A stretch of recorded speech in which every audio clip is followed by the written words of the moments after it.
Welcome to Japanese Sleep Whispers, your sanctuary for peaceful nights and gentle dreams. Tonight's story is accompanied by the soothing melody Kaiman, a piece created to bring calmness and deep relaxation. Here, you will find calming bedtime stories inspired by the timeless beauty and traditions of Japan. Whether you seek peace after a long day, relief from stress, or help drifting into sleep, these stories will guide you toward tranquility. Imagine moonlit gardens, ancient temples, and whispering bamboo forests as the music of Kaiman carries you deeper into stillness. If you'd like these soothing moments to be part of your nightly ritual, consider subscribing so they're always here when you need them. Thank you for listening. May Kaiman and these gentle whispers bring you peace, tonight and always. Twilight on the Stone Steps. Prologue. The whisper beneath the lanterns. The evening fell softly over Kyoto, painting the ancient streets in amber light. The lanterns along the stone steps flickered like fireflies, each one casting gentle shadows that danced upon the worn cobblestones. The air was cool, carrying the faint scent of incense from a nearby shrine and the delicate aroma of cherry blossoms, though the season had only just begun. Seo walked slowly, her geta tapping lightly against the stone. A quiet rhythm mingling with the distant sound of a shakuhachi flute drifting from a tea house tucked between wooden buildings.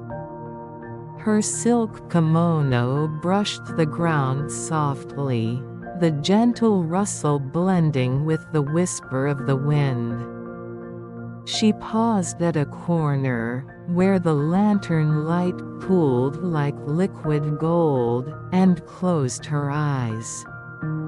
It was in that moment, beneath the lanterns, that she felt the world shift slightly, as if the boundaries between night and day, dream and waking, had thinned.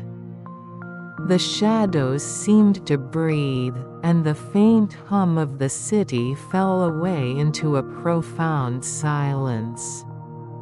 She could hear herself thinking, but also something else, something unspoken, something almost like a song sung by the wind itself. A soft laugh, distant and light, echoed across the stones. Seo's heartbeat slowed. It was a sound she had never heard before, yet it felt familiar, like a memory just out of reach. She opened her eyes and saw nothing but the lanterns and the folds of her kimono. Still, the sensation lingered, a gentle tug at the edge of her consciousness, inviting her to follow, to drift. She continued walking, each step measured, almost as if the stones themselves guided her. The sounds of the city faded further, replaced by a quiet symphony of night. The distant croak of a frog, the rustle of leaves in a hidden garden, the occasional plink of water falling into a stone basin. Everything was soft, fluid, dreamlike. Seo paused at a narrow bridge arching over a calm canal. The water reflected the lanterns in fractured, shimmering patterns. She leaned lightly on the wooden railing, gazing down at the surface, and felt her reflection ripple and shimmer. For a heartbeat, it seemed as though another Sao looked back at her from beneath the water, a self not bound by time, not entirely real, yet perfectly aware. A whisper reached her ears, almost blending with the wind. "Do you remember the steps?" Sao blinked. She had walked these streets countless times, but never had they seemed quite so alive. The words felt like a promise, or perhaps a question, carried on the breath of the night itself. She smiled faintly, uncertain whether she had truly heard them, or if her mind had opened too far into the quiet.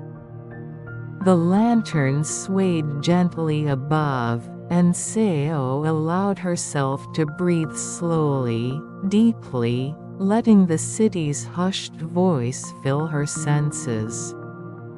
Her thoughts began to soften, unwinding like threads of silk.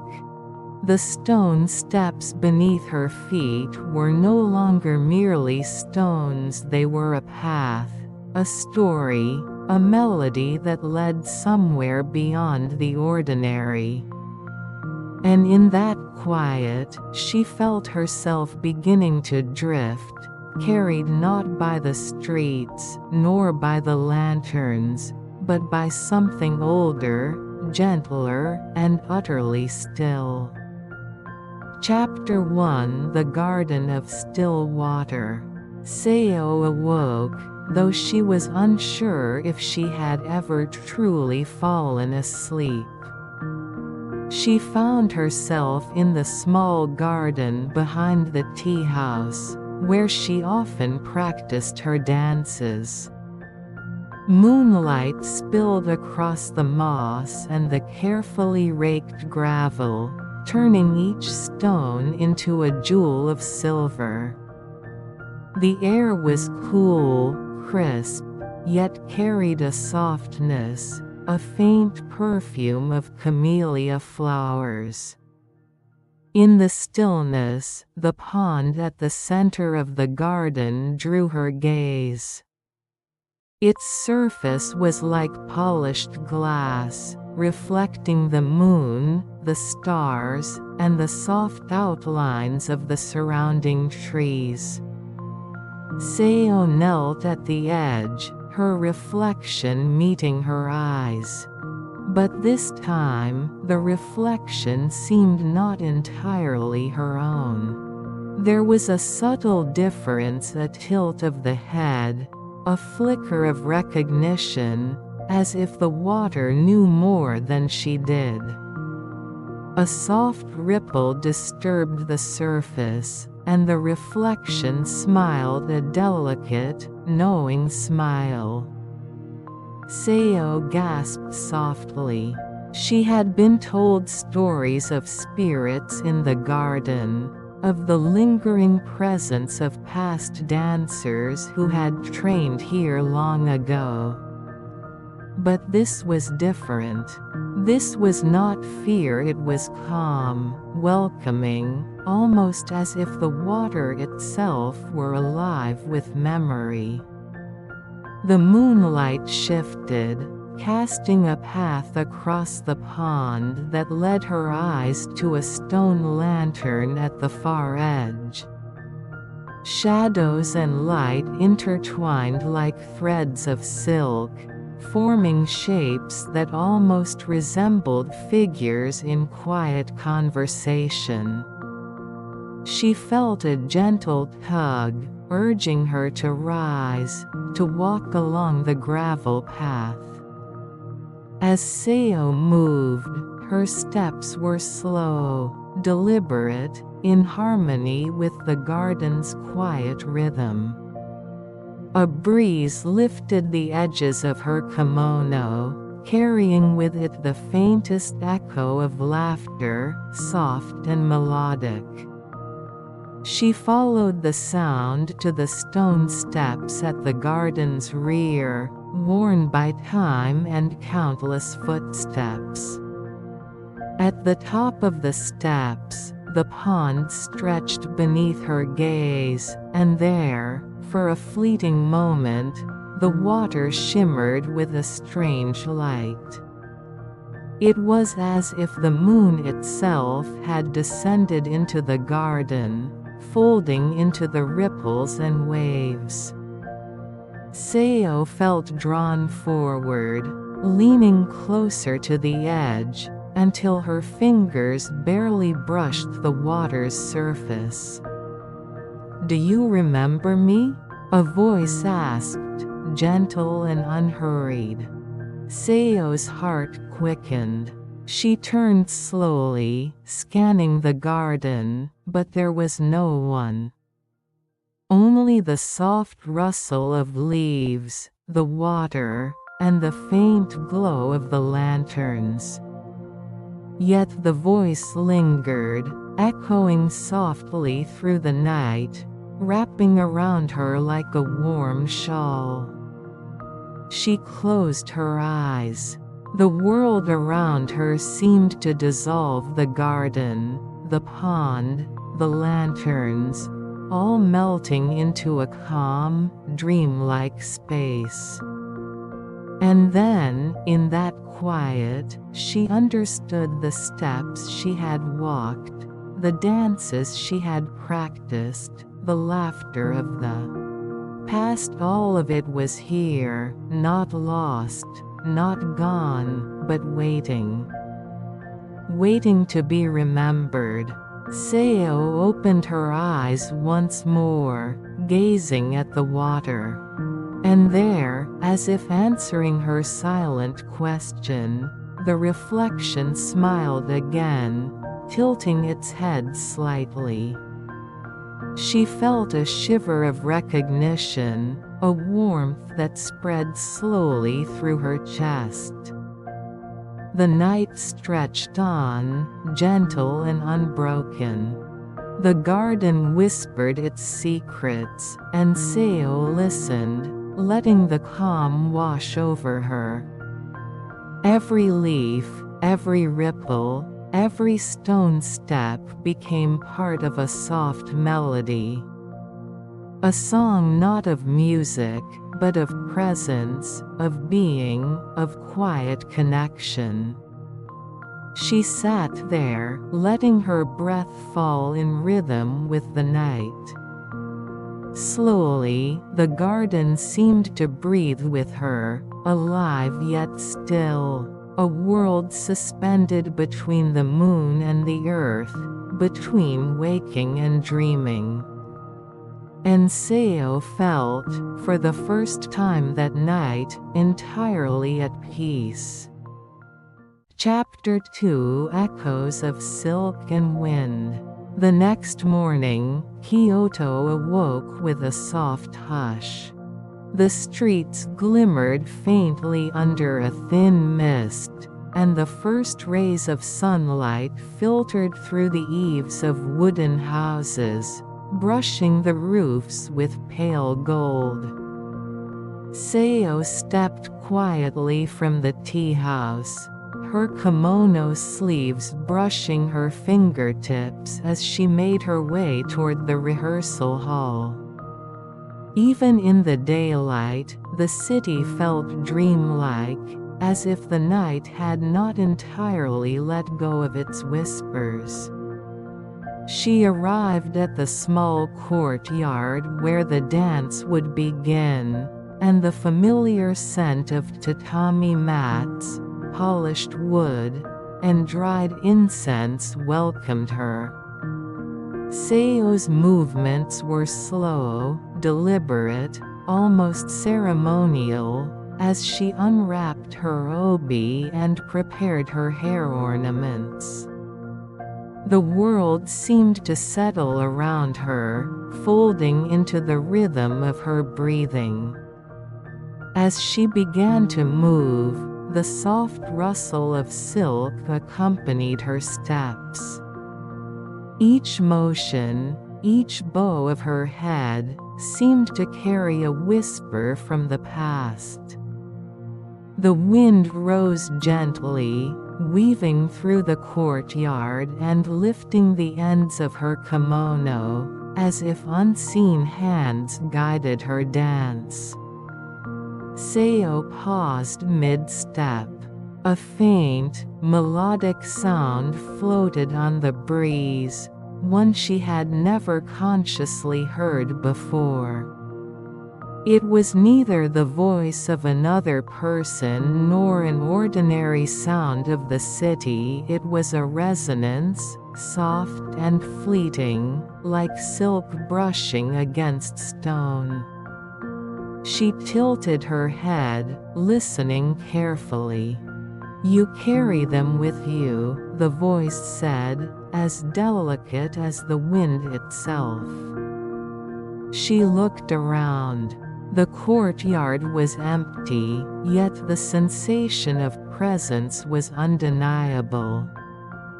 The shadows of the trees stretched long, reaching toward her, and for a fleeting moment, she thought she saw the shimmer of movement among the branches. A figure, translucent and gentle, danced silently alongside her reflection. Seo exhaled slowly, feeling the warmth of calm spread through her chest. She had always been aware of the history in these streets, the countless women who had walked them before, the music that lingered in the air. But this was different. The air itself seemed to remember, to breathe with the past, to respond to her presence. She continued her practice, letting the wind guide her movements. Each step seemed to echo not only in the courtyard, but through the stone steps of the city, reverberating into alleys and lantern-lit corners, whispering to those who had walked the paths long ago. The wind wrapped around her like a lover's hand, gentle and patient, carrying a faint scent of cherry blossoms and sandalwood. A shadow moved across the far wall, subtle but deliberate. Seo followed it with her gaze, and the garden seemed to stretch, lengthening beyond its actual boundaries. There, she saw it, a figure in the form of a woman, garbed in a kimono like hers, moving with grace beyond time. The figure's face was soft, features indistinct, yet deeply familiar. "You are part of this place," the figure said, voice barely louder than the rustle of leaves. "The wind, the silk, the steps, they are your companions, just as they have been for those who came before." Seo's heartbeat slowed. She could feel the words in her bones, the truth of them echoing through her very being. The figure's presence was not frightening but comforting, like a candle glowing steadily in the night. She lifted her hands slowly, as if reaching for the unseen, and the air responded. The garden seemed to hum in reply, the shadows moving like liquid, and the sunlight breaking through the mist formed tiny halos around each leaf and stone. Time felt suspended, a delicate balance between the now and the memory, between waking and dreaming. The figure moved closer, or perhaps it was Seo who moved closer. It was impossible to say. Their motions intertwined, silent yet deliberate, a conversation of gestures and rhythm. The air between them vibrated with a soft resonance, as though the garden itself spoke in an ancient language, understood only through the heart and the body. "You will carry their echoes," the voice whispered, fading slowly into the breeze. "And they will carry yours." Seo felt a warmth of understanding bloom within her. Each motion, each careful placement of her foot, each flutter of her sleeve, was part of a chain, unbroken, invisible yet present. She was dancing not alone but with every whisper of silk, every breath of wind, every shadow that had ever moved along these streets. As the wind settled and the sun rose higher, the figure dissolved into the light, leaving only the faint shimmer in the air and the soft rustle of her kimono. Seo bowed deeply to the empty courtyard, feeling a profound sense of connection. The city's distant sounds returned: the clatter of carts, the soft calls of street vendors, but Seo remained in the stillness she had discovered. The echoes of silk and wind lingered around her, wrapping her in a quiet embrace. She breathed slowly, savoring the calm, allowing herself to merge with the rhythm of the world, with the dance that had always been and always would be. She knew that the memory of this moment would follow her, gentle and unhurried, a companion through the hours to come. And as she left the courtyard, her steps light upon the stones. She carried the whispers of the past and the soft murmur of the wind with her into the streets, into the gardens, into the dreams yet to come. Chapter 3: The House of Falling Blossoms. The day had grown heavy with clouds, and the sky was a quilt of soft gray, pressed low over the rooftops of Kyoto. A gentle rain began to fall, thin as silk threads, brushing the city with a quiet rhythm. Seo stepped from the tea house into the narrow alley, her umbrella held lightly in one hand. The drops kissed her kimono, darkening the fabric in delicate patterns, and the scent of wet earth rose around her. She walked slowly, letting the rain guide her pace. The city seemed hushed beneath its veil of water, the usual bustle muffled, replaced by the soft patter of droplets and the occasional distant chime of a temple bell. Each stone step she touched felt alive, wet and smooth beneath her feet, resonating with memories she could not name. At the end of the alley, she found herself at the entrance of an old house, forgotten by time yet preserved in quiet elegance. Its wooden walls glimmered with rain, and the garden beyond was thick with blossoms that trembled and fell like gentle tears. Cherry petals floated on puddles and rolled along the moss-covered stones. The house seemed suspended between moments, neither entirely present nor entirely past, as if it had been waiting for her all along.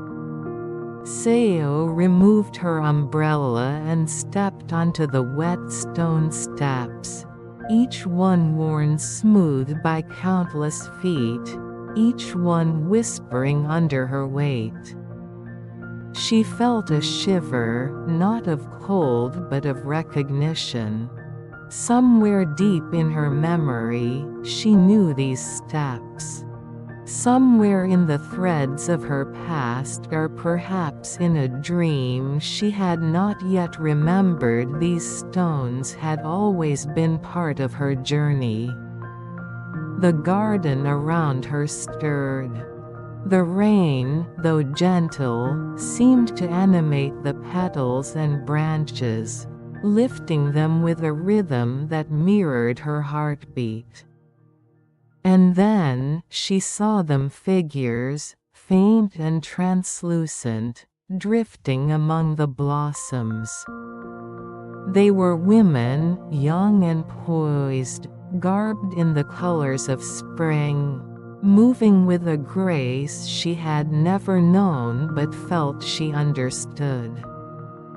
They were past dancers, memories of Kyoto itself, and they turned to her with smiles soft as petals falling in the wind. Seo hesitated, then stepped forward. Her feet touched the wet stones with reverence, and the figures responded, drifting closer in a silent choreography.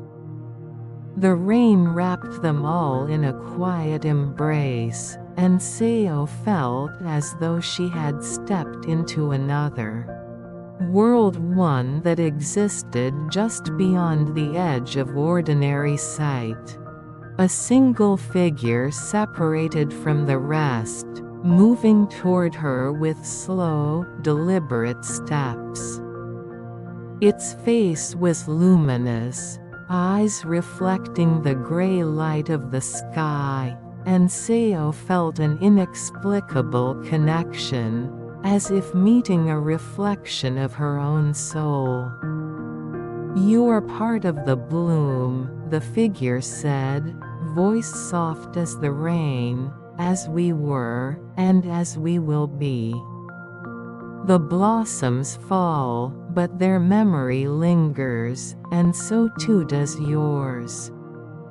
Seo bowed gently, unsure whether she spoke aloud or merely in thought. The rain's melody covered her words, and yet the figure seemed to hear her heart. Around them, petals drifted downward like tiny lanterns, each one luminous for a fleeting moment before dissolving into the wet earth. She began to move, lifting her feet and hands in the quiet rhythm she had practiced for years. The wind joined her, tugging softly at her kimono and hair ornaments. Each motion seemed amplified by the presence of the spirits, as though she and the figures were dancing together in a timeless ritual. The garden, the rain, the falling blossoms all merged into a gentle symphony that enveloped her entirely. The figure guided her gaze to the old stone steps that led further into the house's garden. "Climb," it said. "See what has always waited." Seo ascended, each step carrying her higher into the heart of the garden. At the top, the rain parted slightly, revealing the full view of the blossoming trees. their petals swirling in spirals, drifting down like whispers of the past. She could see herself reflected in each ripple of the puddles, each falling petal, as if the garden had multiplied her presence. And then, she understood. The dance, the steps, the echoes of past lives all were connected in a delicate balance, like the petals in the storm. She felt no fear, only a profound serenity, a knowledge that she was part of a larger tapestry woven by time, memory, and the quiet spirit of Kyoto. The figures slowly faded into the rain, leaving only the gentle movement of petals and the soft murmur of the wind. Seo remained, kneeling by the edge of a pond where petals floated like tiny lanterns. She let her hands rest lightly upon the water, feeling its coolness and its calm. The rain continued to fall, a lullaby for the city, for the blossoms, and for her heart. She closed her eyes, breathing in the rhythm of the storm. Each drop, each petal, each step became part of her consciousness, and she felt herself drift gently into a space between waking and dreaming. The house of falling blossoms embraced her fully, holding her in its quiet, eternal moment, and Seo let herself sink into the stillness, knowing she would carry this garden within her forever. The storm softened, petals settled, and the garden exhaled a deep, peaceful sigh. Seo remained kneeling on the stone steps, bathed in the faint silver of the lingering moonlight, cradled by the quiet world she had discovered. Chapter 4: The Twilight Rehearsal. The evening light lingered longer than usual that day, stretching across the city like a soft breath that refused to fade. Kyoto's narrow streets were bathed in shades of amber and rose, the colors deepening as the sun sank behind the hills. The rain from earlier had passed, leaving the air clean and still.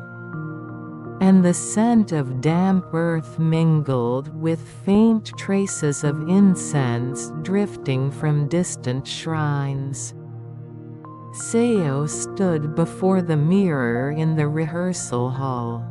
Her reflection shimmered faintly, the golden light playing across her face and the silk of her kimono. She could hear the city outside, the quiet hum of cicadas beginning their evening song. The soft tapping of distant footsteps, but within these walls, there was only silence, the kind that invites thought and remembrance. She bowed deeply to the empty room, her eyes lingering on the polished floor where countless feet had danced before her. The boards held their stories, she could almost feel them beneath her soles, the pulse of generations whispering through the grain of the wood. Slowly, she began her movements. The first steps were small, tentative, a gentle tracing of memory. Her sleeves drifted in the air, catching the golden light like ripples of water. The rhythm came naturally, guided not by thought but by something older, something that seemed to rise from the space between breath and heartbeat. As she moved, the light in the room changed. The sunset outside deepened into twilight, and the paper screens began to glow faintly from within, as though the room itself had begun to remember. Her reflection in the mirror wavered, and for a heartbeat, she saw not one dancer, but several, each one a fragment of herself, or perhaps of those who had come before. Their movements overlapped, blending into a slow, seamless dance. The air thickened with stillness. Time seemed to slow, and her body became weightless. The faint sound of a shamisen floated in from somewhere far away, though she knew no one was playing. The melody was both familiar and unknown, like a half-remembered lullaby from childhood. Seo closed her eyes, allowing the rhythm to move through her rather than guide her. The tatami beneath her felt warm, as though the floor remembered every dancer who had ever passed across it. The silk of her kimono whispered against her skin, and with each step, she felt her heart open wider toward something beyond sight or sound. And then, she felt it. A presence, gentle but unmistakable, filled the room. She opened her eyes and saw, standing opposite her, the same faint figure she had glimpsed in the rain, a dancer. Luminous, serene, her movements a mirror of Seo's own.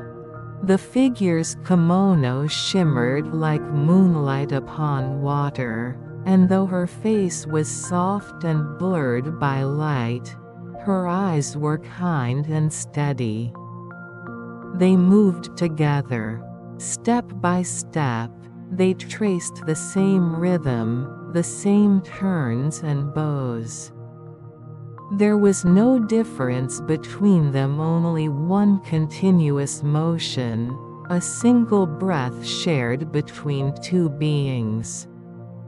The world around them faded, the walls dissolving into a soft twilight haze.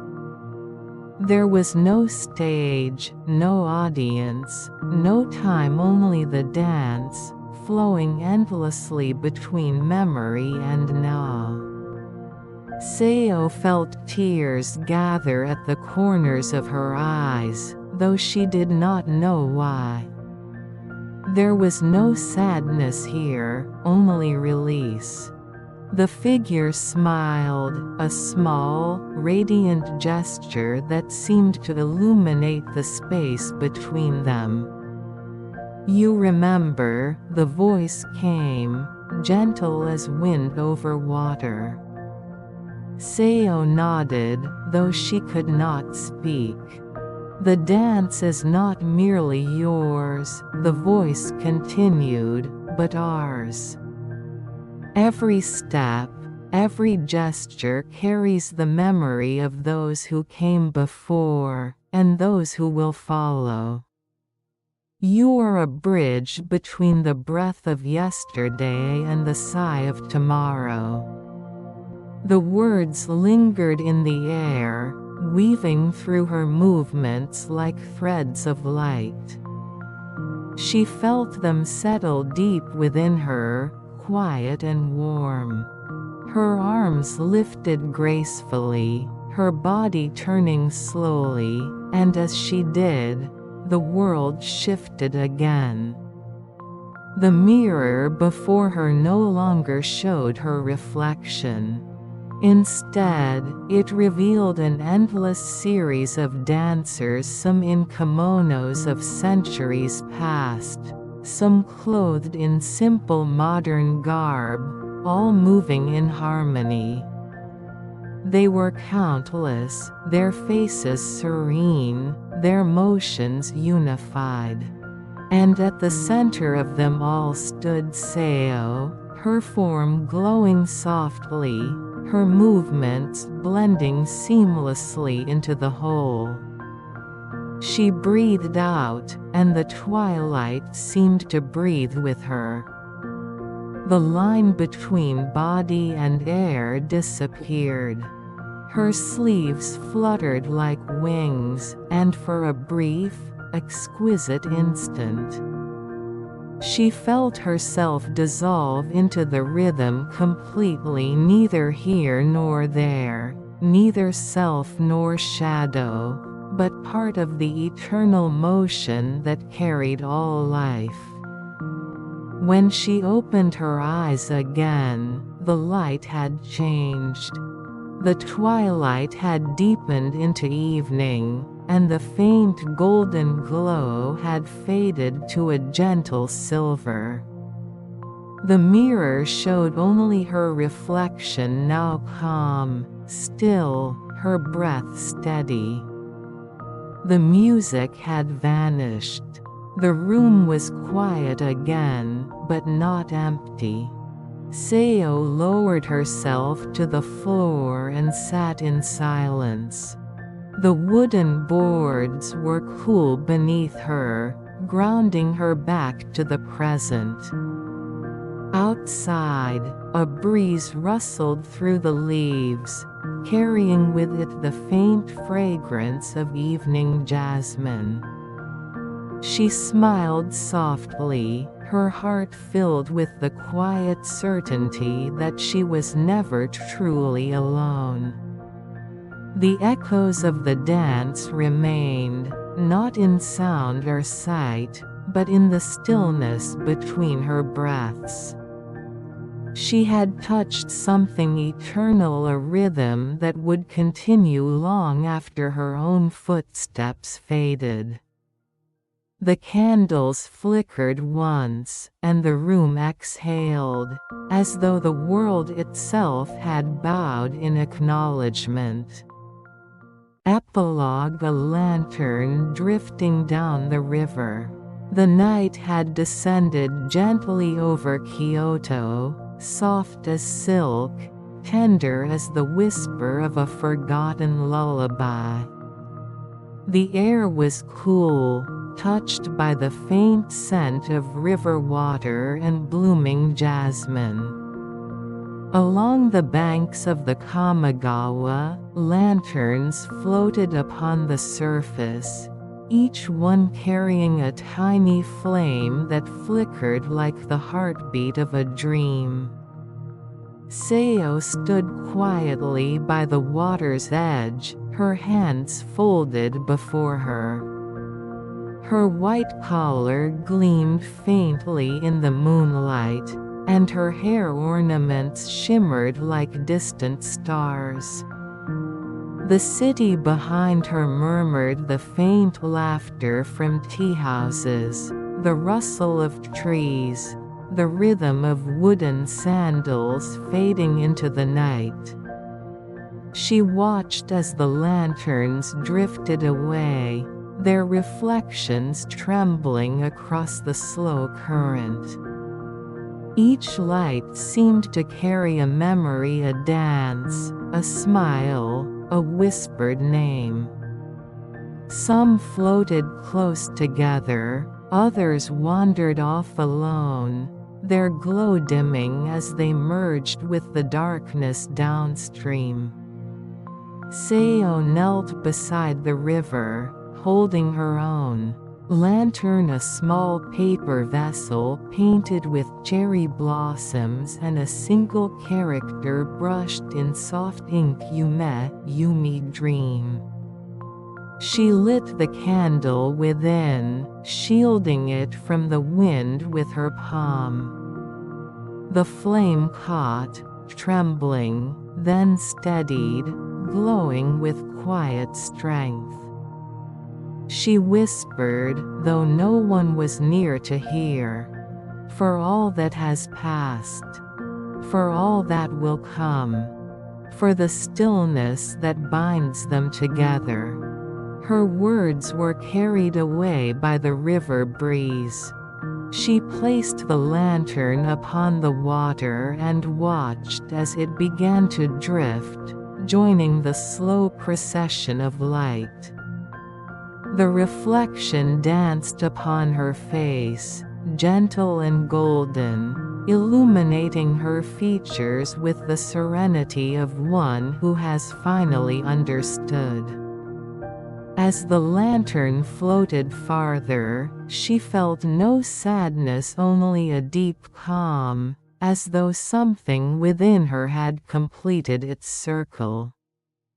The memories of the twilight steps, the silent gardens, the spectral dancers, all of them were still with her, but lighter now, transformed into warmth. The river murmured, its voice ancient and eternal.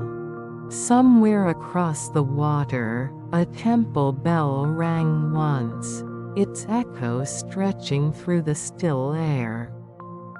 The sound seemed to ripple through her chest, filling her with an exquisite peace. She closed her eyes and breathed deeply, letting the night settle around her. The wind brushed her cheek, carrying the faint perfume of incense and rain-washed earth. The world was vast, yet perfectly still. For a moment, she imagined that the figures from her dreams stood behind her, the gentle presence of those who had danced before, their forms illuminated faintly by the lantern light. They did not speak, but she could feel their quiet gratitude, their shared heartbeat. Seo smiled. She understood now that her dance, her steps, her breath, all were part of something unending. The past had never left her, it had simply learned to move differently, softly, within the rhythm of the present. She opened her eyes once more and looked upon the river. The lanterns had drifted far, their lights scattering like stars upon the surface of the water. For a moment, she could no longer tell where the river ended and the sky began. The two had become one continuous canvas of light and stillness. Seo rose slowly, her movements graceful and unhurried. She bowed deeply to the river, her shadow joining the quiet reflections below. "Thank you," she whispered, not to any single presence, but to all of them, the city, the wind, the blossoms, the unseen companions who had danced beside her. She turned and began to walk back along the stone path. Her footsteps were soft, almost soundless, as if she no longer disturbed the earth beneath her. The lantern's glow followed her in fragments, shimmering upon her sleeves, fading gently with each step she took. The night deepened. The city exhaled. At the top of the hill, she paused and looked back once more. The river below shimmered faintly, a slow-moving constellation of dreams. Her lantern had drifted to the farthest bend, its tiny light still burning. It would continue down the current, she thought, perhaps to the sea, perhaps to another dream entirely. And somewhere, in that endless drift of time and light, her own steps, her own dance would continue as well, quiet and unbroken. She breathed out softly, and her words, barely audible, dissolved into the night. Good night. The wind carried the sound away. The river carried the light. And the world, wrapped in gentle silence, began to dream again. The quiet voice of the mountain stream. Prologue. The murmur beneath the pines. The evening air in the valley was cool and fragrant, carrying the scent of cedar and moss. Lanterns glowed softly along the path that wound through the pines, their light trembling like fireflies caught between the trees. Suzu walked slowly, her wooden sandals clicking lightly on the stone steps, her breath forming faint clouds in the mountain air. It was her first night away from the city in many months. The world here felt ancient, older than the streets of Kyoto, older than the rhythm of the dance she knew by heart. Somewhere beyond the forest, a stream sang in the darkness, a thin thread of silver weaving through the night. She paused beside a stone bridge and listened. The water murmured, its voice delicate but clear, like silk sliding over stone. It was not merely a sound, it was a language of its own, a quiet, endless whisper. At first, she thought it was the wind. But as she closed her eyes, she felt something within her begin to respond, a stillness, an echo, a memory of something she could not name. The pines swayed gently, their needles catching the lantern light. The stream's voice deepened, growing almost human in its tone, neither male nor female, neither near nor far. It spoke without words, yet Suzu understood. Rest, it seemed to say. You have carried too much noise. Be still. A breath escaped her lips, half a sigh, half a release. She felt the weight of the city, its lights, its endless chatter fall away like petals in the wind. Only the sound of the stream remained, and within it, a heartbeat that was not her own. She opened her eyes.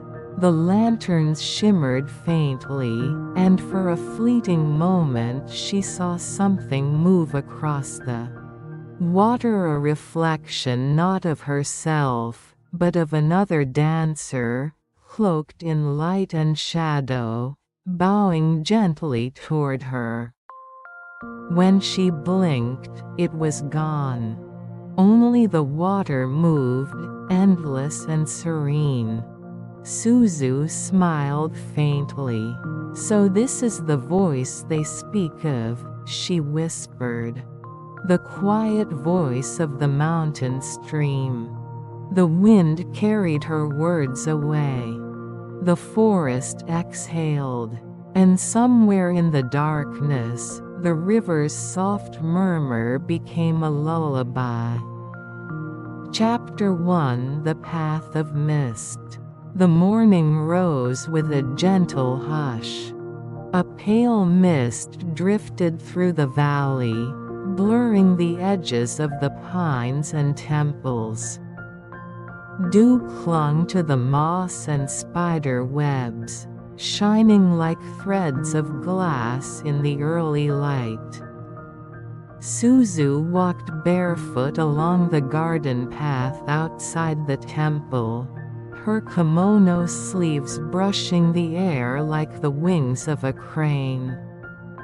The world was still half asleep, even the birds sang softly, as if afraid to disturb the silence. She followed the faint sound of water until she reached the river bank. The stream was narrow here, winding through stones smoothed by centuries of flow.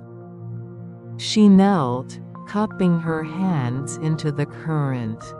The water was cold, pure, alive. When she lifted her palms, drops slid down her wrists like beads of glass, catching the morning sun. Behind her came the soft shuffle of straw sandals. "Good morning," said a voice, low and steady. Suzu turned. An old monk stood at the edge of the path, his robes the color of wet sand.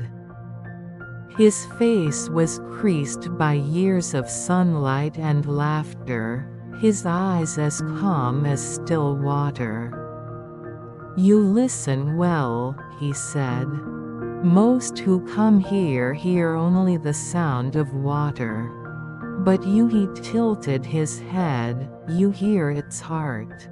Suzu bowed politely. "I only came to rest," she replied.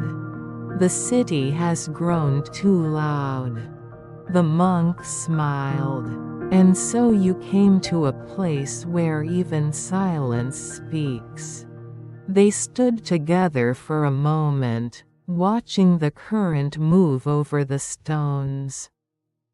The mist thickened, turning the forest into a painting made of breath. "The stream remembers," the monk said at last.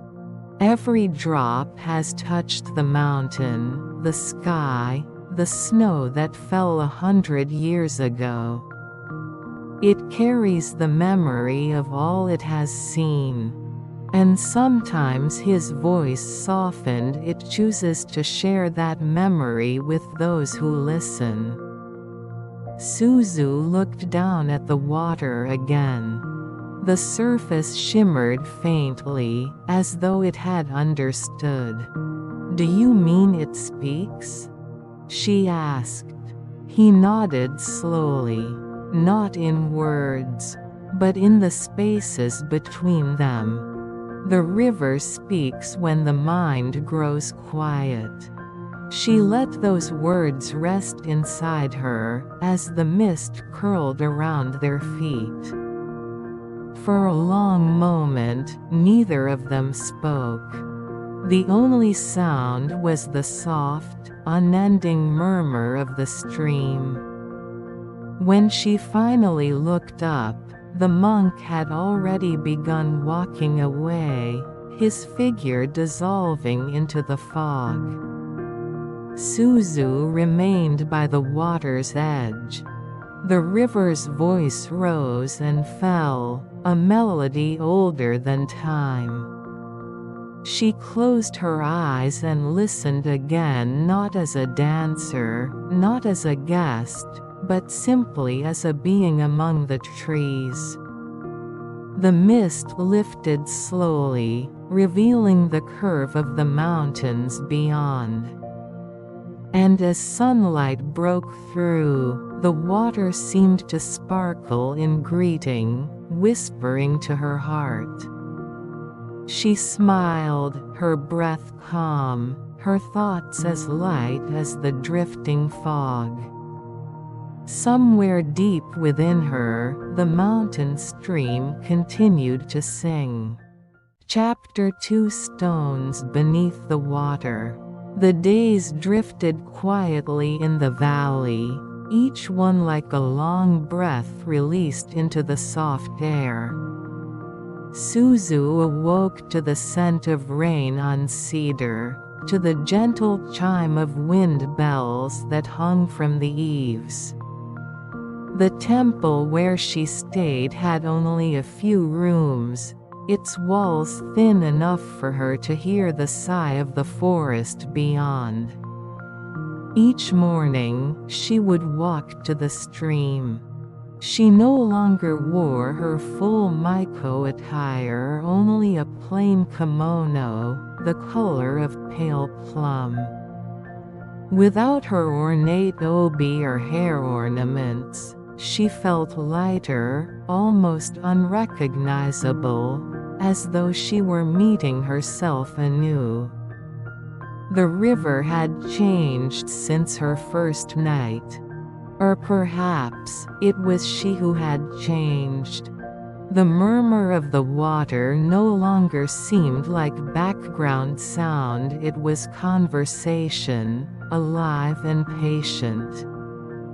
Some days it whispered, some days it sang, and sometimes, when the sun leaned low behind the pines, it seemed to breathe with her, as if the rhythm of her own heart had found its mirror within the current. That afternoon, the clouds broke open for the first time in several days. Shafts of sunlight filtered through the leaves, falling like threads of gold upon the water. Suzu knelt at the river's edge, her reflection wavering softly beneath the ripples. The pebbles below were smooth and round, shining in shades of jade, amber, and pearl. Her fingers traced the edge of one small stone, no larger than a sparrow's egg. It was marked with a faint swirl like a spiral of smoke frozen in time. Something about its pattern stirred a strange tenderness in her chest. She lifted it, letting the sunlight touch its surface. For an instant, she thought she saw the pattern move. Just a flicker, a tiny pulse of light beneath the skin of the stone. A trick of the eye, she told herself. And yet she felt it. A pulse, faint but certain. Like the heartbeat of the earth. That night, rain returned soft, steady, endless. It tapped against the wooden shutters, flowed down the roof tiles, and filled the world with its silver hush. Suzu lay awake, the stone resting in her open palm. She could not sleep, her mind wandered with the sound of the rain. The stream was just beyond the garden wall, its voice mingling with the rain's. Together, they formed a lullaby both ancient and intimate.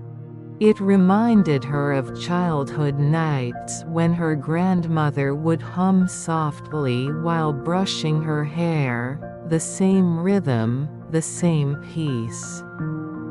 Her eyes closed. The darkness behind her lids shimmered faintly, as if light had found its way into her dreams. She found herself standing beside the same river, though it was neither night nor day. The water glowed faintly, silver and blue, and the air itself seemed to breathe. When she looked down, she saw her reflection, but it was not the reflection of a woman.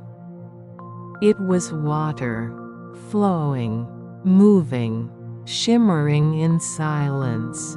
The stone in her hand pulsed with light, the swirl upon its surface now turning slowly, endlessly. And from that spiral, a voice rose, not loud, but deep, and full of warmth. "Do you hear?" it asked. Suzu tried to speak, but no words came. The voice continued, flowing through her thoughts. The river remembers.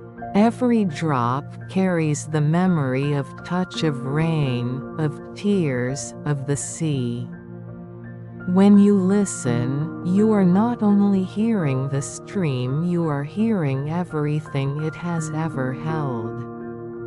She listened. Beneath the words, she heard laughter, cries, the rustle of old forests, the hush of snow upon moss. And deeper still, she heard the faint sound of footsteps, sandals upon stone, echoing far away, as if from another life. Her grandmother's voice came faintly, like a melody remembered. Dance softly, Suzu. The earth listens. Tears rose without sadness, warm and slow. The voice within the stone softened, fading back into the sound of the river. When she opened her eyes again, she was back in her room. The rain had stopped. The world was wrapped in silence, broken only by the drip of water from the eaves. The stone still rested in her palm, faintly warm to the touch. The spiral on its surface gleamed, just once, then faded back to gray. Suzu placed it upon the wooden windowsill and whispered, "Thank you." Outside, the stream answered its murmur, gentle, almost tender. A breeze slipped through the open shoji, brushing her cheek with the scent of rain and cedar. She smiled faintly and lay back, her breathing slow, her body sinking into the tatami's warmth. The last thing she heard before drifting into sleep was the quiet voice of the mountain stream, steady, timeless, and full of dreams. Chapter 3: The Shrine of Falling Leaves. Autumn descended upon the valley like a sigh. Each morning, the air grew thinner, more fragrant, laced with the faint sweetness of fallen leaves. The pines whispered with every gust of wind, and the stream's voice had grown deeper, slower, more thoughtful, as if it too were preparing for sleep. Suzu walked the familiar path toward the forest, her sleeves brushing against tall grasses that shimmered gold in the morning sun. She had come to love this stillness, the way sound seemed to move through it gently, like breath through silk. Today, the old monk had left a note by the temple gate. It said only follow the red leaves. The mountain remembers what the heart forgets. She smiled at the words, uncertain if they were meant for her. Yet when she stepped beyond the garden, she found the forest floor already blanketed with crimson. The leaves formed a trail, winding upward through the cedar grove. The air was cool and faintly sweet. As she walked, her wooden clogs clicked softly against the roots and stones, their rhythm joining the murmur of the distant stream. Somewhere far above, a bell sounded its tone long and low, fading into the wind. The path narrowed as it climbed. Mist gathered among the trees, soft and white, curling around trunks like memory made visible. And then, through the haze, she saw it, a small stone shrine, half hidden by vines and moss. It was simple, no larger than a man's height, the roof tiled and broken in places. A rope of straw hung loosely above its entrance, and offerings of weathered flowers rested at its base. Suzu knelt without thinking. Something about the place felt familiar, like a face glimpsed in a dream long ago. She brushed a few leaves from the stone surface and noticed faint carvings worn smooth by time waves. Clouds, and the shape of a small stream winding through mountains. A voice, gentle as a sigh, stirred behind her. "You found it, my little one." Suzu turned, but no one was there. Only the leaves moved, swirling softly in the wind. Yet the voice persisted, close to her ear, woven into the sound of the stream below. "Do you remember, Suzu? You came here once, holding my hand." Her heart trembled. The tone was unmistakable, tender, warm, touched with laughter. "Grandmother." The word escaped her lips like a prayer. The air shimmered faintly, and the mist thickened. In its pale light, she could almost see a figure, an old woman kneeling by the shrine, her gray hair tied with a red cord, her hands folded in silent reverence. The vision smiled, her eyes full of the same quiet kindness Suzu remembered from childhood. "Every dancer must rest," the voice said. "Even the river rests when winter comes. But rest is not the end. It is the turning of the flow." Suzu's eyes filled with tears that did not fall. She reached out, but her fingers touched only mist. The figure began to fade, becoming light itself. Yet her words lingered, gentle and steady, like the rhythm of the stream.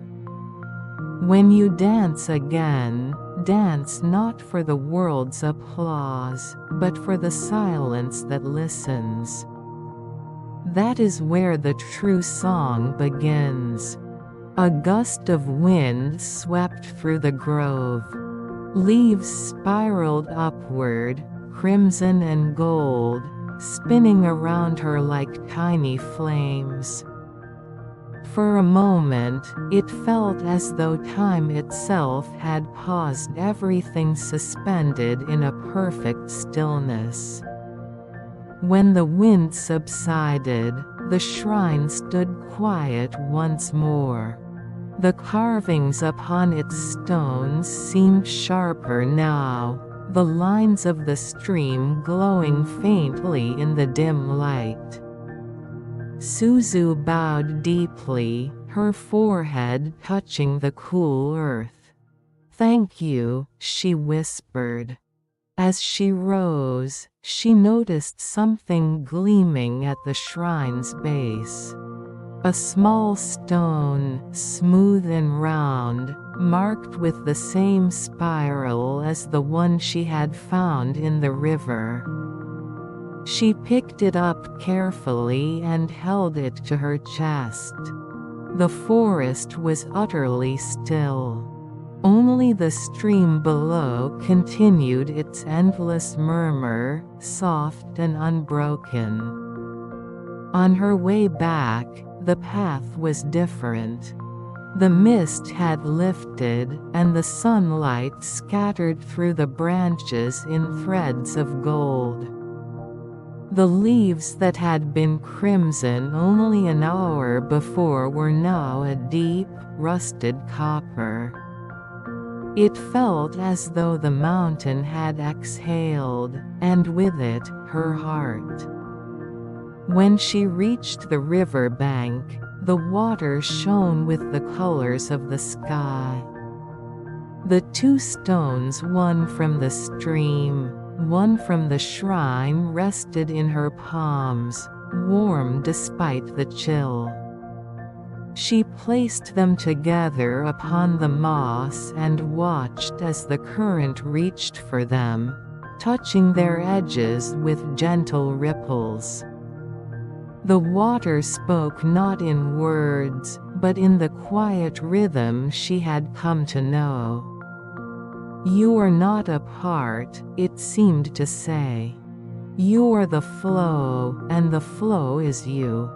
Suzu closed her eyes. The wind rustled through her hair, and somewhere in the distance, a single leaf fell upon the river, floating away in silence. The stream carried it onward just as it carried her thoughts, her memories, her breath into the endless stillness where all things begin again. Chapter 4: The River's Dream. The rain began at dusk. It came quietly, like a secret returning home, soft at first, then steady, filling the world with its endless hush. By nightfall, the sound of the stream had grown deep and full, its voice mingling with the rain until it was impossible to tell where one ended and the other began. Suzu sat by the window of her small room, watching as the lantern light wavered upon the paper screens. The air smelled of wet cedar and earth. Beyond the eaves, she could see the faint silver gleam of the river swelling in the darkness. Her two stones lay before her on the tatami, the spirals on their surfaces now faintly glistening with moisture. The rain had awakened something in them, a shimmer, a breath, a pulse. She reached out and touched one. It was warm, though the night was cold. A current seemed to move through her fingertips, rising softly through her arms, her chest, her throat. Her heart answered with a slow rhythm that matched the sound of the rain. The world grew quieter. Even the storm outside seemed to fade, replaced by a single sound, the deep, living voice of the river. She closed her eyes. When she opened them again, she was standing beneath the open sky. The rain no longer fell from above, it rose from the ground, swirling upward like silver threads, dissolving into mist that shimmered around her. The air was luminous, neither night nor day. The river before her glowed faintly, a wide ribbon of light that wound between the darkened hills. She stepped forward, her bare feet sinking into the water. It was not cold. It embraced her, gentle and endless. With each step, the current deepened until it reached her knees, her waist, her heart. The surface rippled with light, and beneath it she saw faces, countless reflections. Flowing and shifting children, elders, dancers, strangers, all drifting as one. Then she heard it again, the voice. The same one she had first heard under the pines, now vast and tender, surrounded her from every direction. "Suzu," it said. "Do you know me now?" Her lips parted, but her voice was only breath. "You are the stream," she whispered. "And yet you are something more." The water brightened, its glow deepening to gold. "I am memory," the voice said. "I am motion. I am what carries all things, your dance, your tears, your silence." The current swirled around her, tracing circles upon her skin. It did not drag or drown, it lifted her, weightless, until she floated just above the water's surface. Her hair spread out like ink in the luminous flow. "You have danced upon stages," the voice continued. "Now you dance upon time itself. Do not fear the stillness, it is only the pause between steps." Suzu felt her heartbeat slow, matching the rhythm of the water. The world pulsed gently, as if breathing with her. In that moment, she saw everything: the mountain, the forest, the temple, her grandmother's smile, the swirl of the stones, even her own reflection dissolving into light. All were one movement, one continuous gesture, the eternal dance of return. A memory came to her then, the first time she had learned to dance as a child. Her grandmother's voice guiding her: "Listen before you move. The silence will tell you how." Now she understood. The silence had always been speaking. The river had always been teaching her to move not through control, but through surrender. She let herself drift, her body carried by the current, her heart open. The water's surface became sky, and the sky became water. There was no up, no down, no time, no self. Only flow. And within that flow, she heard faint laughter, the laughter of children, the rustle of leaves, the murmur of pines.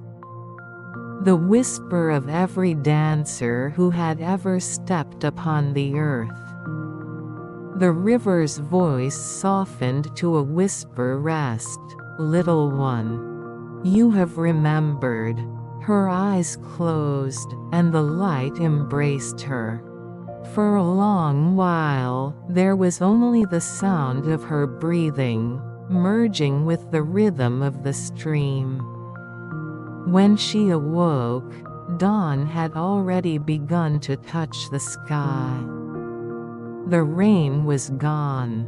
The air smelled of newness, fresh soil, washed stone, and the faint sweetness of mountain plum.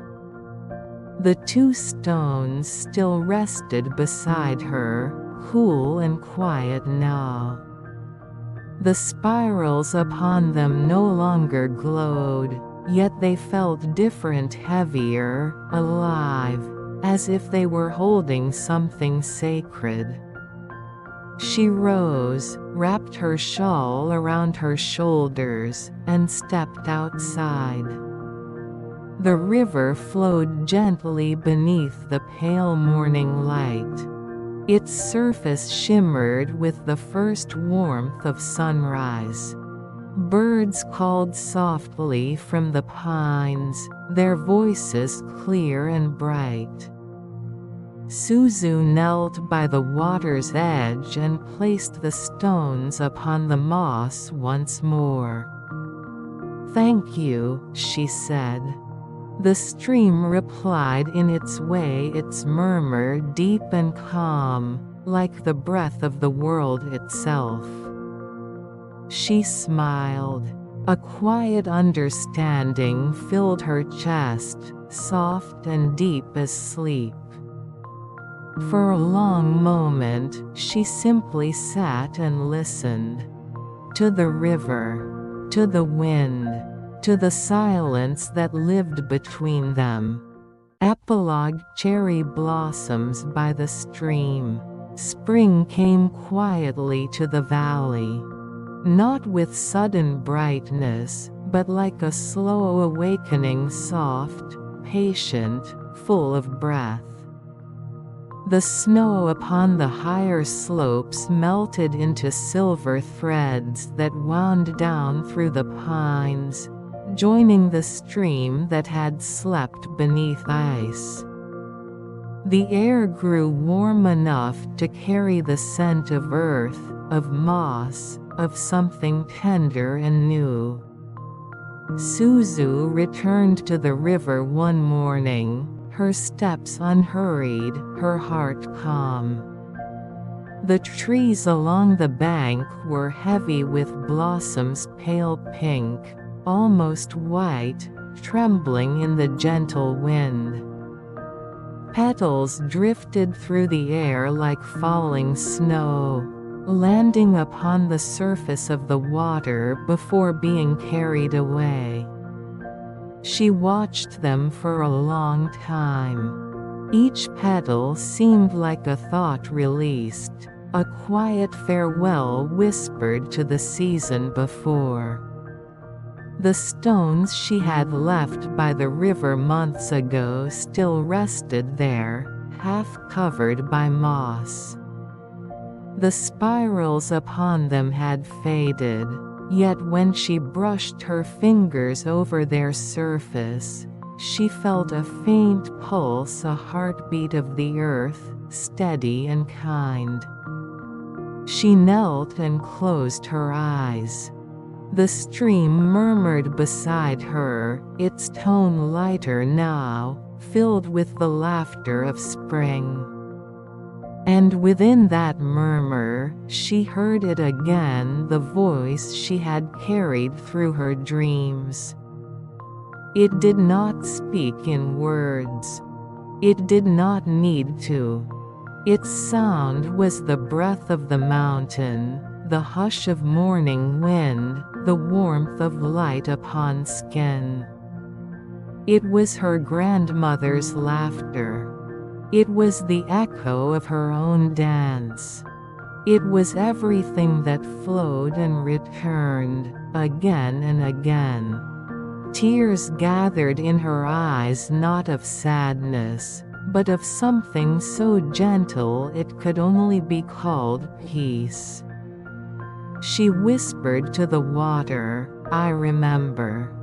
The current brightened, sunlight glinting upon its ripples. A single petal touched her hand, lingered, and then was carried away. Suzu rose slowly. Her sleeves swayed with the breeze, the fabric catching the faint perfume of blossoms. She began to move, not a performance, not a practiced routine, but a simple dance, born of stillness. Her feet traced the rhythm of the stream, her arms the shape of wind. Each motion was effortless, as if the air itself was guiding her. And though no one watched, the valley seemed to hold its breath, listening. The petals fell around her in quiet celebration. She turned once, twice, then stopped, her palms pressed together before her heart. The silence that followed was perfect. The day deepened. Sunlight scattered across the river, filling the valley with a soft gold glow. The mountains stood like old guardians, their peaks wrapped in the gentlest of clouds. Suzu sat upon a flat stone and watched the water drift. Her reflection swayed among the petals, smiling faintly back at her. She thought of all that had passed: the rain, the dream, the voice beneath the pines. None of it felt separate anymore. It was all part of the same current, the same quiet flow that had carried her here. The wind rose once more, rustling the branches above. A shower of petals fell across the river, each one turning slowly as it touched the surface. Suzu whispered, "Thank you," her voice light as air. The stream answered, not in words, but in a shimmer of sound, as if it were laughing softly beneath her breath. She smiled. Then, with the care of one completing a prayer, she stood and began to walk back along the path, her sandals pressing gently into the damp earth. Behind her, the water continued its endless journey, carrying petals, reflections, and light downstream toward the sea, toward the sky, toward the dream beyond all dreams. And as she walked beneath the trees, the quiet voice of the mountain stream followed her, soft as memory, steady as the heart, and eternal as peace. Footsteps in the snowy bamboo grove. Prologue: snowfall over the temple roofs. The snow had been falling since evening. Soft, soundless, endless. Each flake drifted through the air like a secret, dissolving into the night before it ever truly arrived. Beyond the city's last lights, where the road narrowed into shadow, a small temple waited among the trees. Its roofs bowed under the weight of white tiles glistening faintly in the moonlight. Only the sound of bamboo creaking in the wind disturbed the stillness. Yuki paused at the gate. Her breath rose in pale clouds. She wore a plain gray cloak, its edges dusted with snow. Beneath it, the faint pattern of her old dance kimono could still be seen, a remnant of another life, another rhythm. She had walked for hours through the falling snow, following no map, guided only by the memory of her grandmother's voice. "When the world grows too loud, my little one, go where even your footsteps become silent." And so she had come to Hakurien, the temple of white mist. The gate creaked open at her touch. Inside, the courtyard lay hushed beneath a deep layer of snow. The lanterns had burned low, their light trembling like breath. Somewhere in the distance, a single bell tolled once low, resonant, fading into the night. Yuki crossed the yard slowly, her wooden sandals pressing soft, deliberate prints into the snow. Each step felt like a note in a forgotten melody. At the edge of the courtyard stood the bamboo grove. Its stalks rose tall and silent, their green dulled beneath frost. When the wind passed through, they swayed and whispered a sound like silk brushing against silk, or perhaps like the murmur of unseen spirits. Yuki listened. The sound seemed to call her name. Snow gathered upon her shoulders, upon her lashes. She closed her eyes. The cold did not bite, it soothed. The silence was not empty, it was full of something vast and tender. Somewhere beyond the grove, she heard it again, the faintest echo of footsteps, soft, measured, and impossibly distant. Her own, or someone else's, walking the same path in another time? The thought lingered as she turned toward the temple doors. They opened without a sound. Warm light spilled out, carrying the scent of cedar, incense, and stillness. She stepped inside, and as the doors closed behind her, the world outside dissolved into white. Only the snow remained falling, as though it would never stop. Chapter 1: The Whispering Bamboo. The morning came quietly. No birds, no footsteps, only the faint hiss of falling snow. When Yuki awoke, pale light filtered through the paper screens. The scent of pine smoke lingered in the air, mingling with the faint aroma of tea. For a moment, she did not move. The world felt weightless, suspended between breath and silence. Outside, she could hear it again, the sound that had followed her since the night before. A soft creaking, rhythmic, like the beating of a heart made of wood. The bamboo grove. She rose, wrapped her cloak around her shoulders, and slid open the shoji. Cold air drifted in, sharp and pure. The snow had deepened overnight, smoothing every path, erasing every footprint she had left.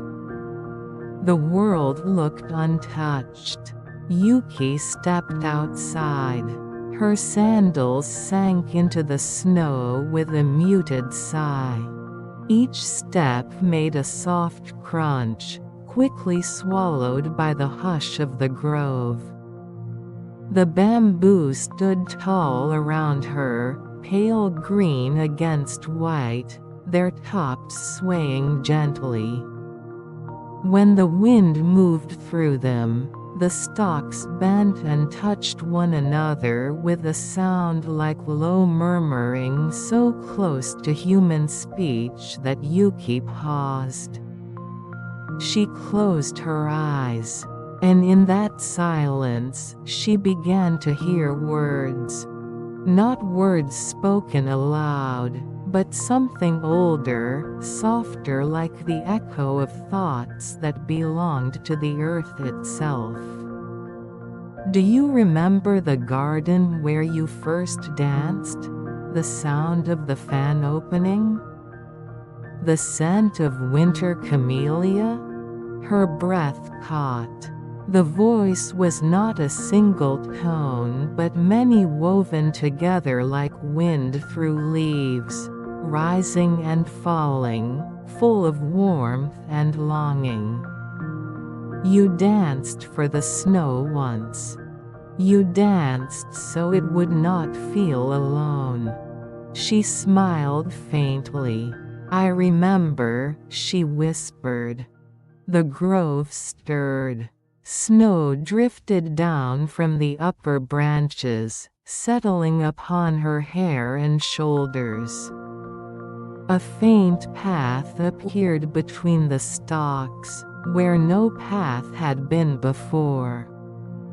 The snow there was pressed smooth, as though by unseen feet. Yuki hesitated only a moment before following. The deeper she went, the quieter the world became. Even the wind seemed to hold its breath. Then, beneath one tall bamboo, she saw it a small stone lantern, half buried in snow. Its fire had long since gone out, but a trace of warmth still lingered near its base. She brushed the snow away and found something resting through a single hairpin, shaped like a falling petal, carved from pale jade. Her heart fluttered. It was hers, something she had lost long ago, during her last dance in Kyoto, the night she left everything behind. How could it be here, in this grove she had never seen before? The bamboo whispered again, its voice soft but clear. "Nothing is lost, Yuki. Only waiting to be remembered." The words drifted through her mind like snowflakes, melting as they touched her thoughts. She stood in silence, holding the hairpin in her gloved hand. It felt warm now, impossibly so. Somewhere deep in the grove, a bell rang, a single clear note that seemed to ripple through the snow and sky at once. Yuki turned toward the sound. Through the bamboo she saw faint light, golden and flickering, like a candle seen through mist. The temple. She bowed her head toward the lantern, then followed the glow, her footsteps slow, her breath steady. The bamboo bent gently as she passed, as if parting to make way for her.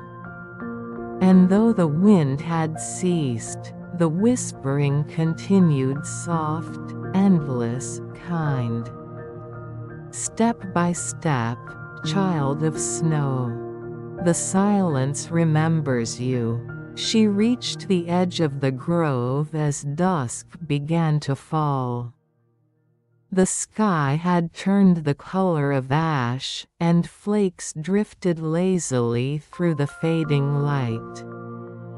The temple bell rang again 3 times this time, low and deep, each tone echoing through her chest. The sound was not solemn, but comforting, as though it were guiding her home. Yuki stood still for a long while, listening. Her heart, which had once beat to the rhythm of music and applause, now moved with the slow pulse of the world around her. Each breath rose and fell like a wave upon snow. And somewhere between those breaths, she realized she was no longer cold. That night, as she lay beneath the quilts in her small guest room, she heard the bamboo again. Its whisper lulled her towards sleep, soft and steady, like the turning of pages in a dream she almost remembered. Rest now. The snow will keep your secrets. And as she drifted into silence, the last thing she heard was the faint crunch of footsteps not outside her door, but within her memory. Chapter 2: The Old Monk and the Candlelight. The temple was quiet. Snow had piled along the roof tiles, softening every edge, muffling the world outside. Yuki stepped across the courtyard, her sandals leaving soft imprints in the fresh layer of white. Each step seemed to echo slowly, as though the earth itself listened. Inside, the hall was dim, lit by a single candle.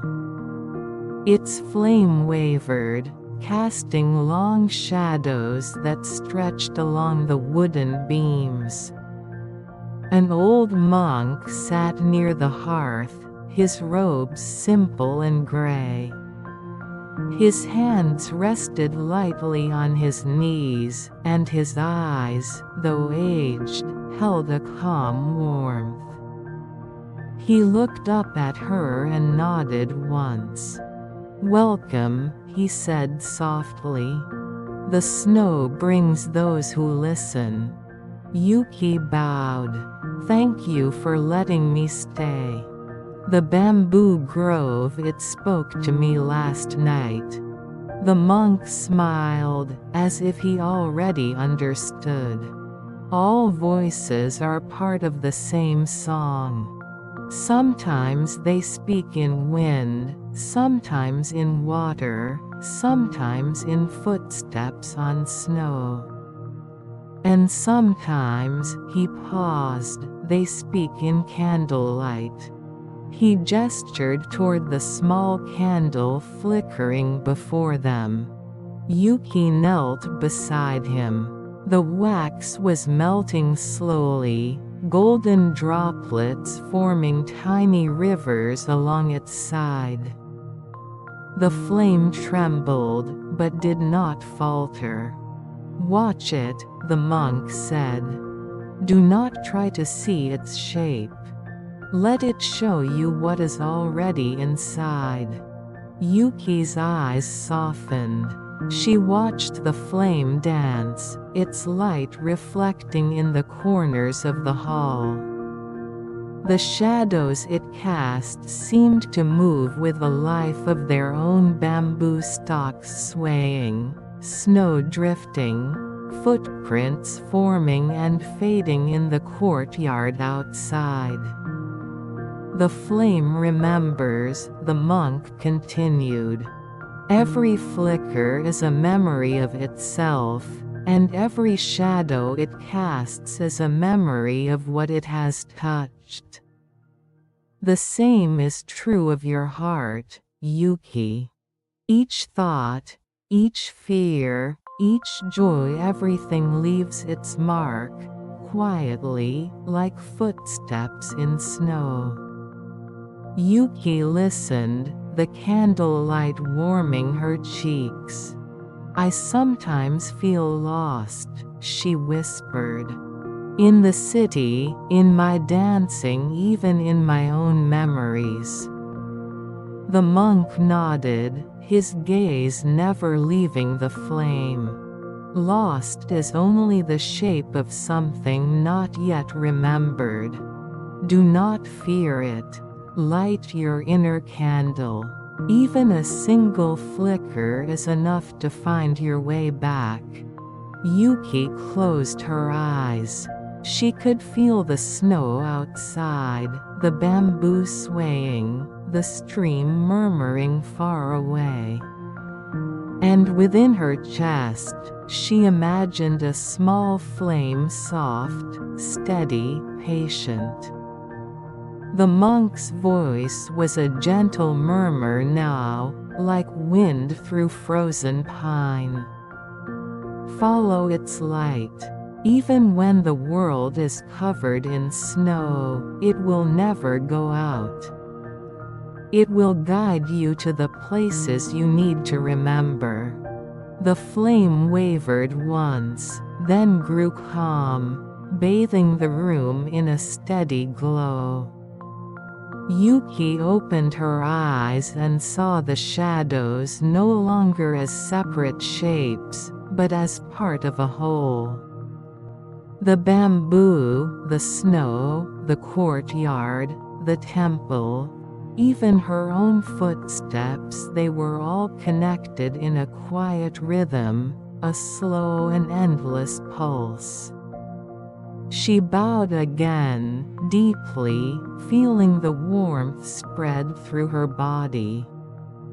"Thank you," she whispered. The monk merely nodded, a soft smile on his face. "And remember," he said, "when you return to the bamboo grove, the footprints you leave are not just yours. They are echoes of those who walked before you, and those who will follow. Walk gently. Listen carefully. And the world will speak to you." Yuki rose. She carried the calm warmth of the candle in her chest, a spark that could not be extinguished. Outside, the snow continued to fall, each flake drifting like a whispered word. And somewhere within the bamboo grove, the footsteps waited, not hurried. Not urgent but patient, waiting to lead her deeper into the quiet heart of the winter night. Chapter 3: The Footsteps of Memory. Snow fell heavier that morning, soft as silk, yet thick enough to hush every sound. The bamboo grove had become a world of white and green, each stalk coated with frost, each branch bending under the weight of quiet. Yuki stepped onto the path.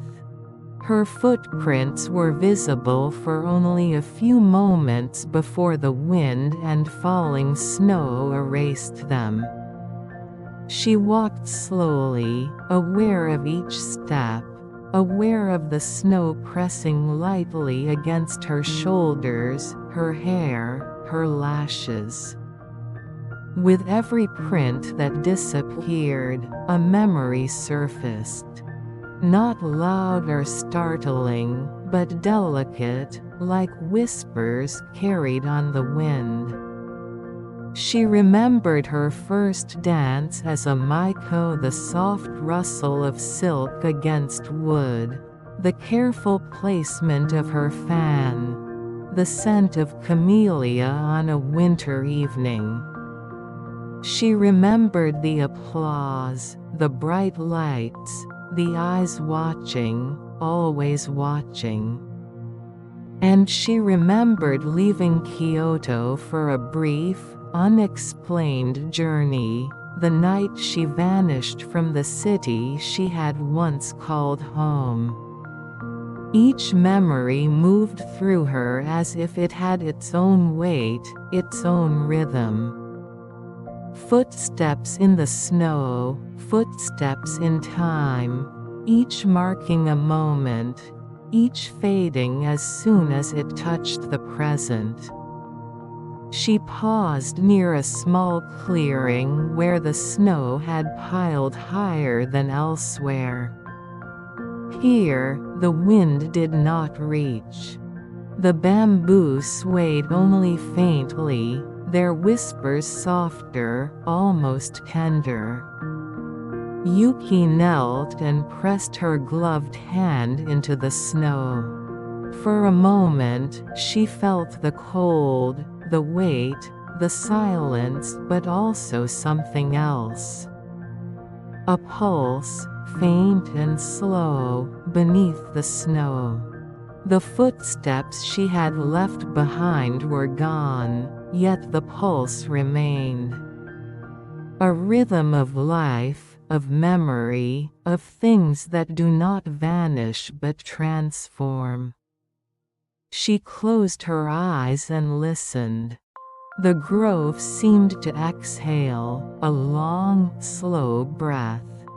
The sound of the snow falling, the bamboo whispering, the wind brushing lightly through the stalks all became one continuous note, steady, gentle, eternal.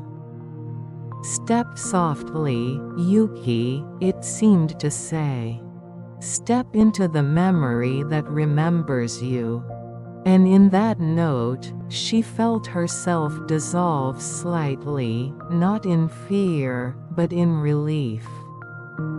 Her thoughts, once heavy and tangled, became like the snow itself, falling, melting, returning to the earth. She remembered her mother's voice calling her name on a winter night long ago, the echo of a song she had sung before sleep. The laughter of friends she had danced with, now distant, now near, flowed together like a quiet river. Her footsteps resumed, lighter this time, as if she were gliding over the snow.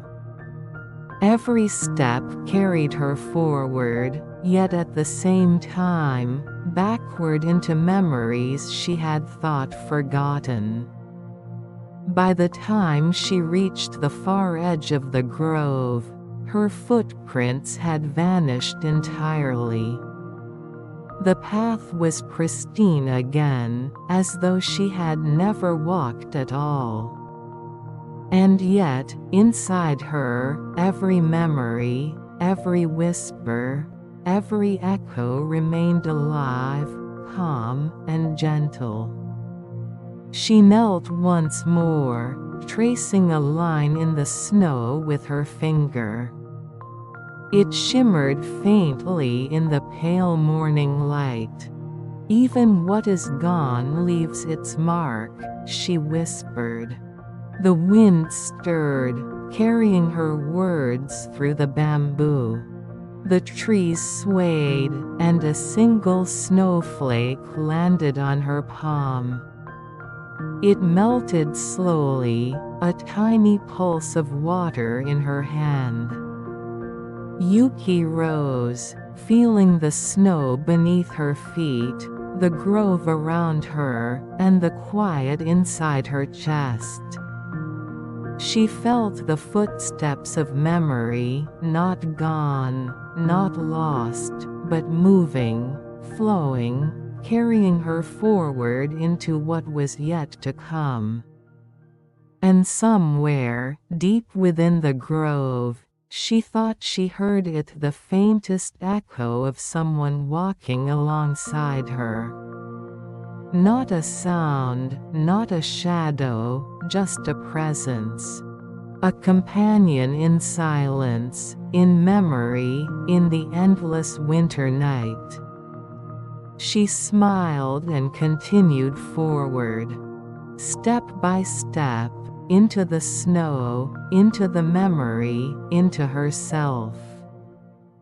Chapter 4: The Moonlit Garden. The night was still. The snow had stopped falling, leaving the world draped in white, soft and unbroken. The bamboo grove opened onto a small garden, hidden behind the temple hall.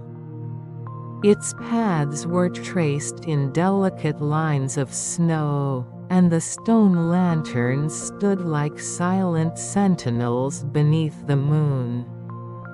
Yuki stepped into the garden. Each breath rose in pale clouds, each footfall muted by the thick layer of snow. The full moon shone above, bathing the world in silver light. It made the snow sparkle like countless tiny lanterns scattered across the earth. She paused beside a small pond, its surface frozen yet gleaming. The reflection of the moon wavered faintly, as if uncertain whether it was sky or water. And then she saw her.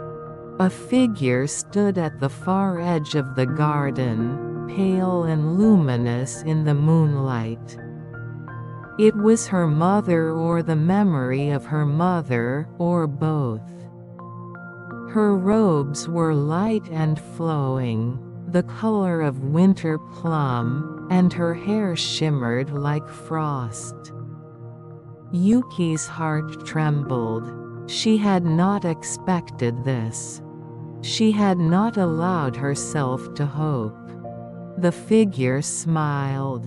"Yuki," she said, her voice soft as the hush of snow.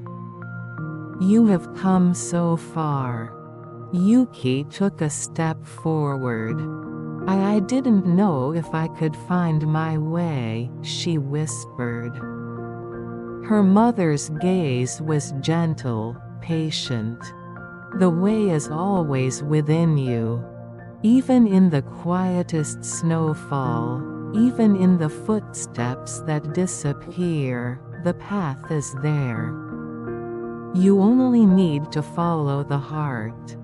The wind stirred the branches above, and snow drifted down in a soft cascade, framing the figure like falling stars. Yuki reached out, though her hand met only the faint chill of the night air. Yet it did not matter. She could feel the presence, the warmth, the love she had thought lost. The pond shimmered, and in its surface she saw memories reflected a childhood winter. Her mother teaching her to wrap her obi, the laughter of a festival long ago, the hush of Kyoto streets blanketed in snow. Her mother's voice carried over the garden.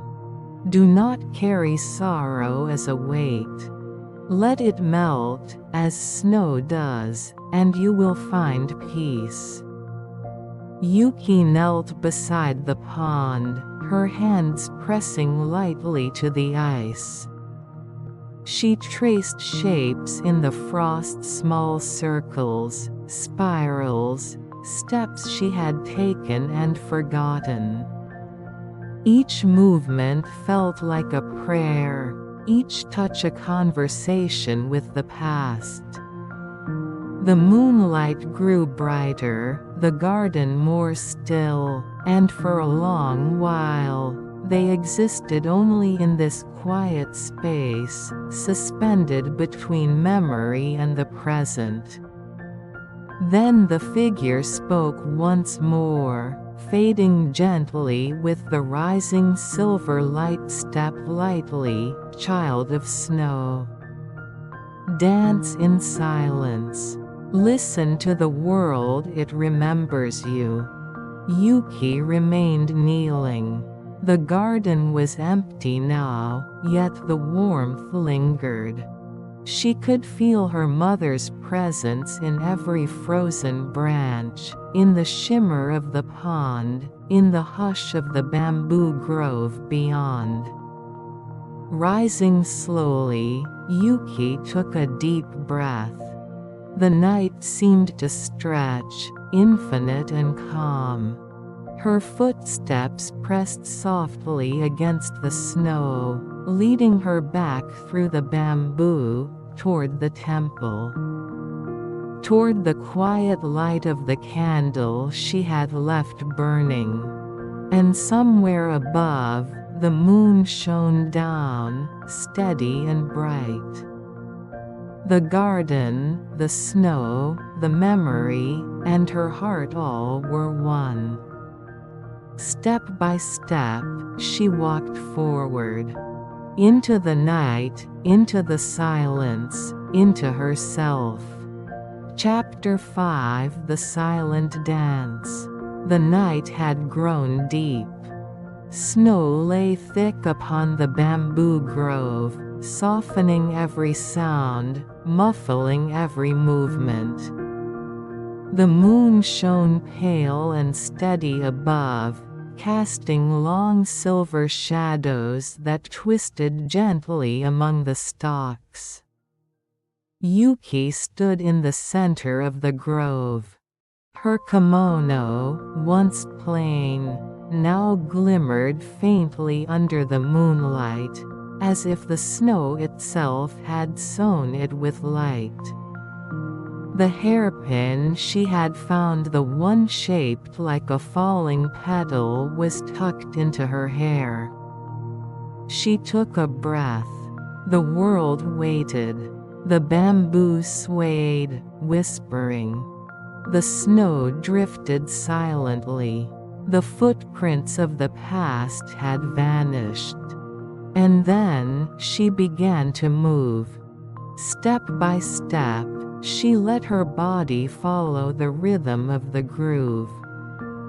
Her arms traced curves in the cold air, soft as the fall of snow.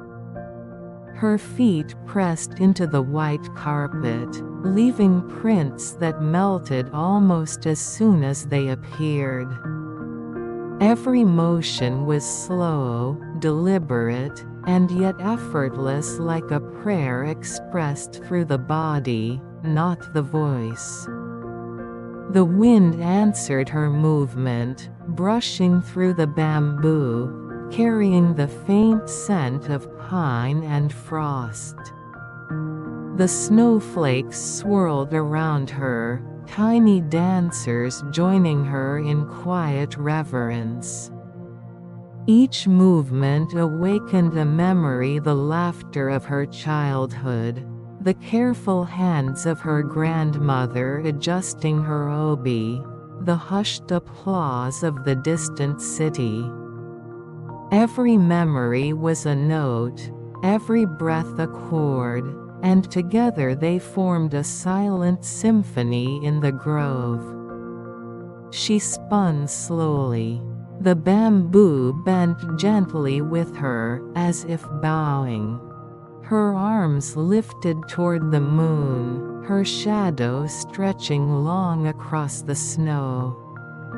The hairpin glimmered, a single petal frozen in light, and for a moment, she felt herself dissolve into everything around her: the snow, the bamboo, the moonlight. The footsteps she had followed and the footsteps she had left were no longer separate. They were one continuous path, a flow of memory, presence, and silence. She paused, her chest rising and falling with the quiet rhythm of the grove. The wind stilled. The snow hung in the air. The bamboo whispered nothing, and yet everything. She bowed her head. No audience, no applause. Only the world, listening. You have danced, child of snow. You have returned the steps that were lost. You have remembered. A single snowflake landed upon her hand. It melted, and she felt it pulse, a tiny heartbeat of the earth itself. Yuki straightened. The moon shone brighter, the grove still and infinite. The dance had ended, though there was no beginning and no ending. Only this, a quiet harmony between self and world, memory and present, snow and bamboo, footsteps and silence. She turned toward the temple, leaving the grove behind. The snow still fell lightly, as if blessing her journey. Her footprints were faint, melting quickly, yet she knew the path would always remain in her heart, in the bamboo, in the quiet rhythm of the night. And somewhere above, the moon watched. Soft, steady, eternal. Step by step, Yuki walked. Silent, calm, complete. Epilogue: when the snow begins to melt. The snow had begun to soften. Edges of bamboo stalks glistened with melting frost. The world smelled of damp earth, of pine, of something tender and new. Yuki stepped outside. Her footprints pressed lightly into the wet snow, leaving paths that glistened in the soft morning light. The temple stood quiet behind her, its roofs no longer heavy with winter. Somewhere far away, the stream murmured, carrying with it the echoes of the cold months past. The grove had changed. Snowdrops and early plum blossoms peeked through white fields. A gentle breeze rustled the bamboo, and for the first time in weeks, Yuki felt the warmth of the season returning. She knelt beside the stream, letting her fingers brush the cold, flowing water. It felt alive, as if the river itself remembered the footsteps she had left in the snow. The stones she had placed along its edge glimmered faintly, warmed by the sun and the memory of countless nights and dances. Yuki closed her eyes. She could feel the bamboo, the grove, the temple, the moonlight, the snow, all flowing together. Every whisper, every footstep, every soft glow of candlelight alive in her heart. The memory of her mother came again, not as a figure, but as warmth, as breath, as quiet laughter carried on the wind. She felt it in her chest, in the gentle sway of the bamboo, in the pulse of the stream. A single petal drifted down from a plum tree, landing on the water. It floated, turning slowly, then joined the current, carried away into the river of light and memory. Yuki smiled. The winter, the snow, the steps, the dreams, they were all part of a journey, a quiet rhythm that had brought her here. And now, she could walk forward, softly, step by step, into the new season. The temple bell tolled in the distance. Its tone was low and steady, full of calm and patience. Yuki rose, brushing the remaining snow from her sleeves, and began to walk. Each footfall pressed gently into the wet earth, leaving marks that would soon disappear, but not entirely vanish. For everything that had passed, everything she had remembered, everything she had danced, it remained, flowing with her, in her heart, in the grove, in the quiet world around her. The sun rose higher. The bamboo shimmered with warmth. The river sang its soft, endless song. And Yuki walked forward, carrying peace, memory, and light within her, as the snow melted and the world awoke to spring. Moonlight on the hidden garden path. Prologue. Moonlit whispers in the garden. Beneath a gentle, silvered moon, the hidden garden lay in quiet slumber. Each leaf, each petal, seemed to pause under the soft light, as though holding its breath in reverence for the night. The scent of blooming sakura mingled with the subtle fragrance of moss and earth. weaving a delicate tapestry of smells that comforted the mind and eased the spirit.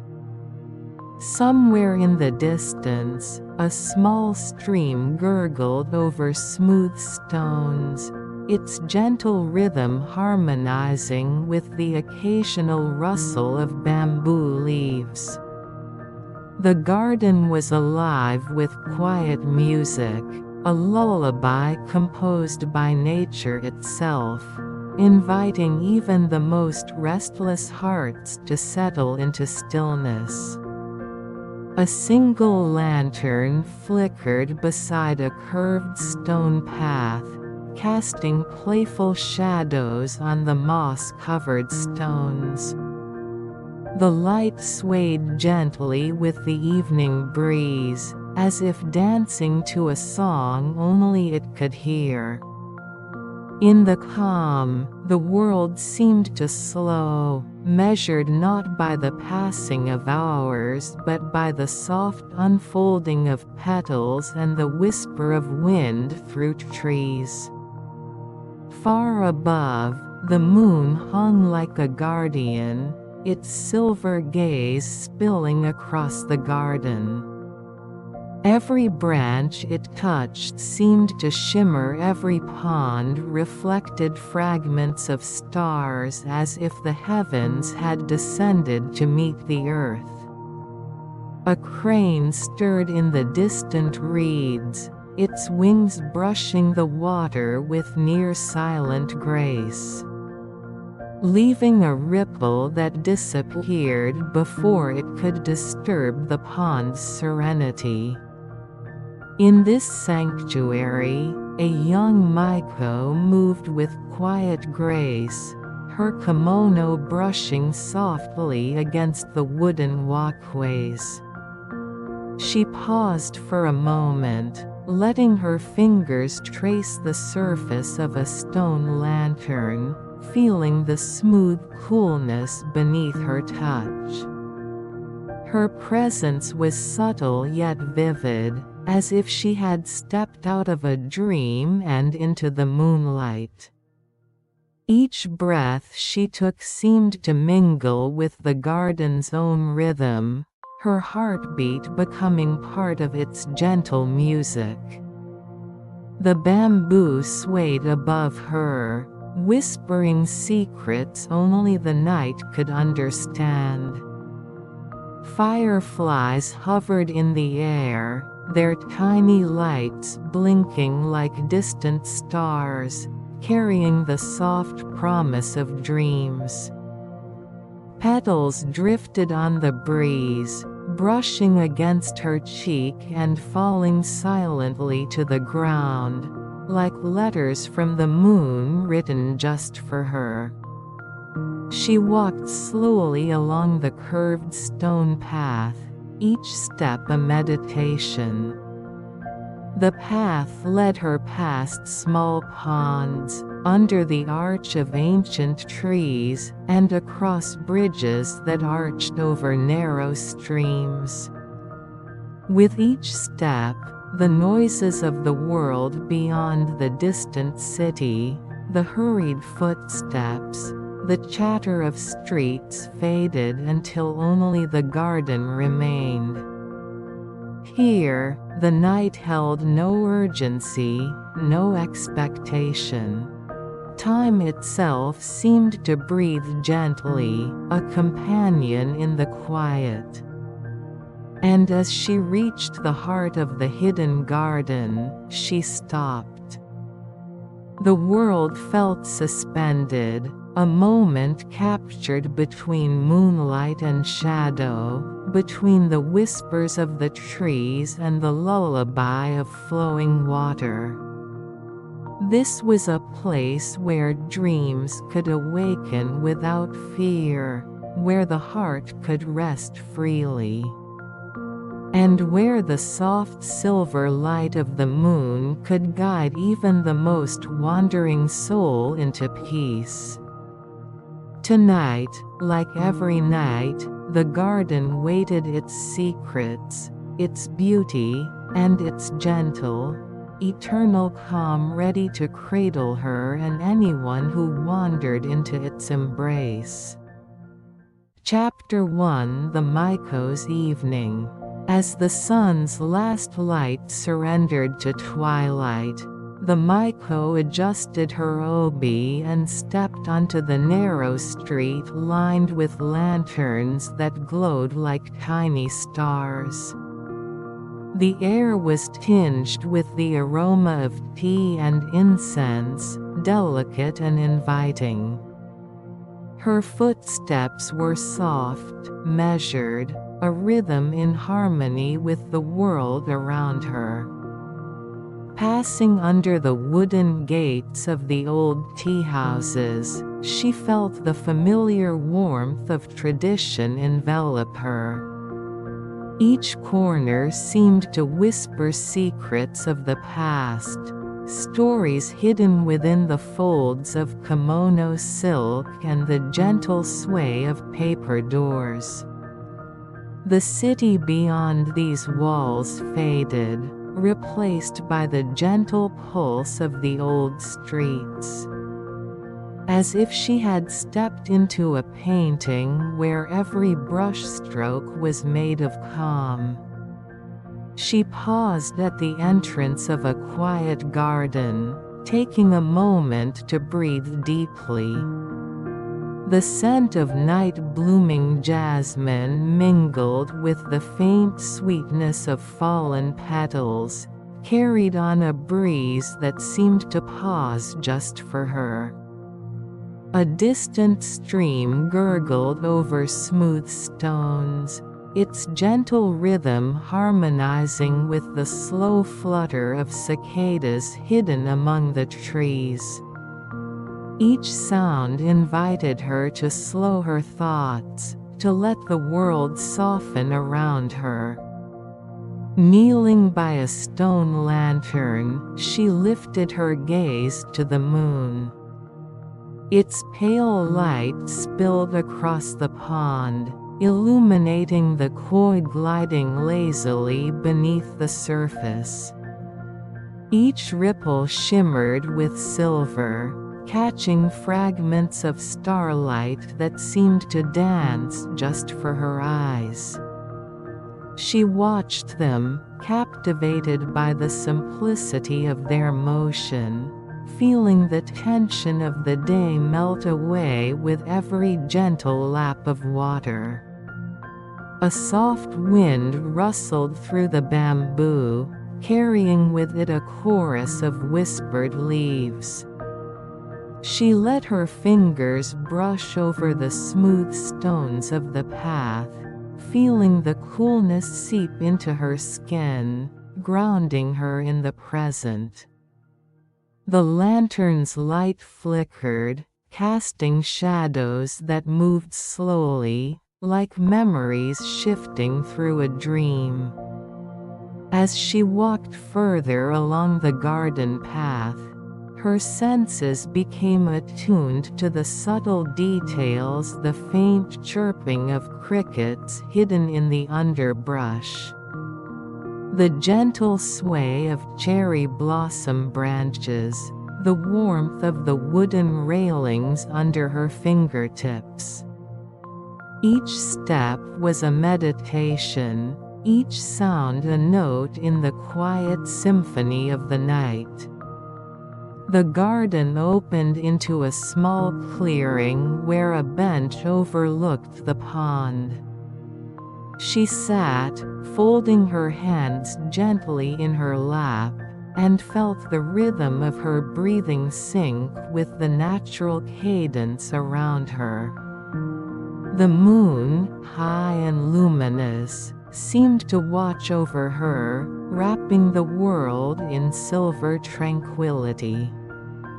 In this serene place, she knew that sleep would come easily, carrying her dreams gently on the currents of night.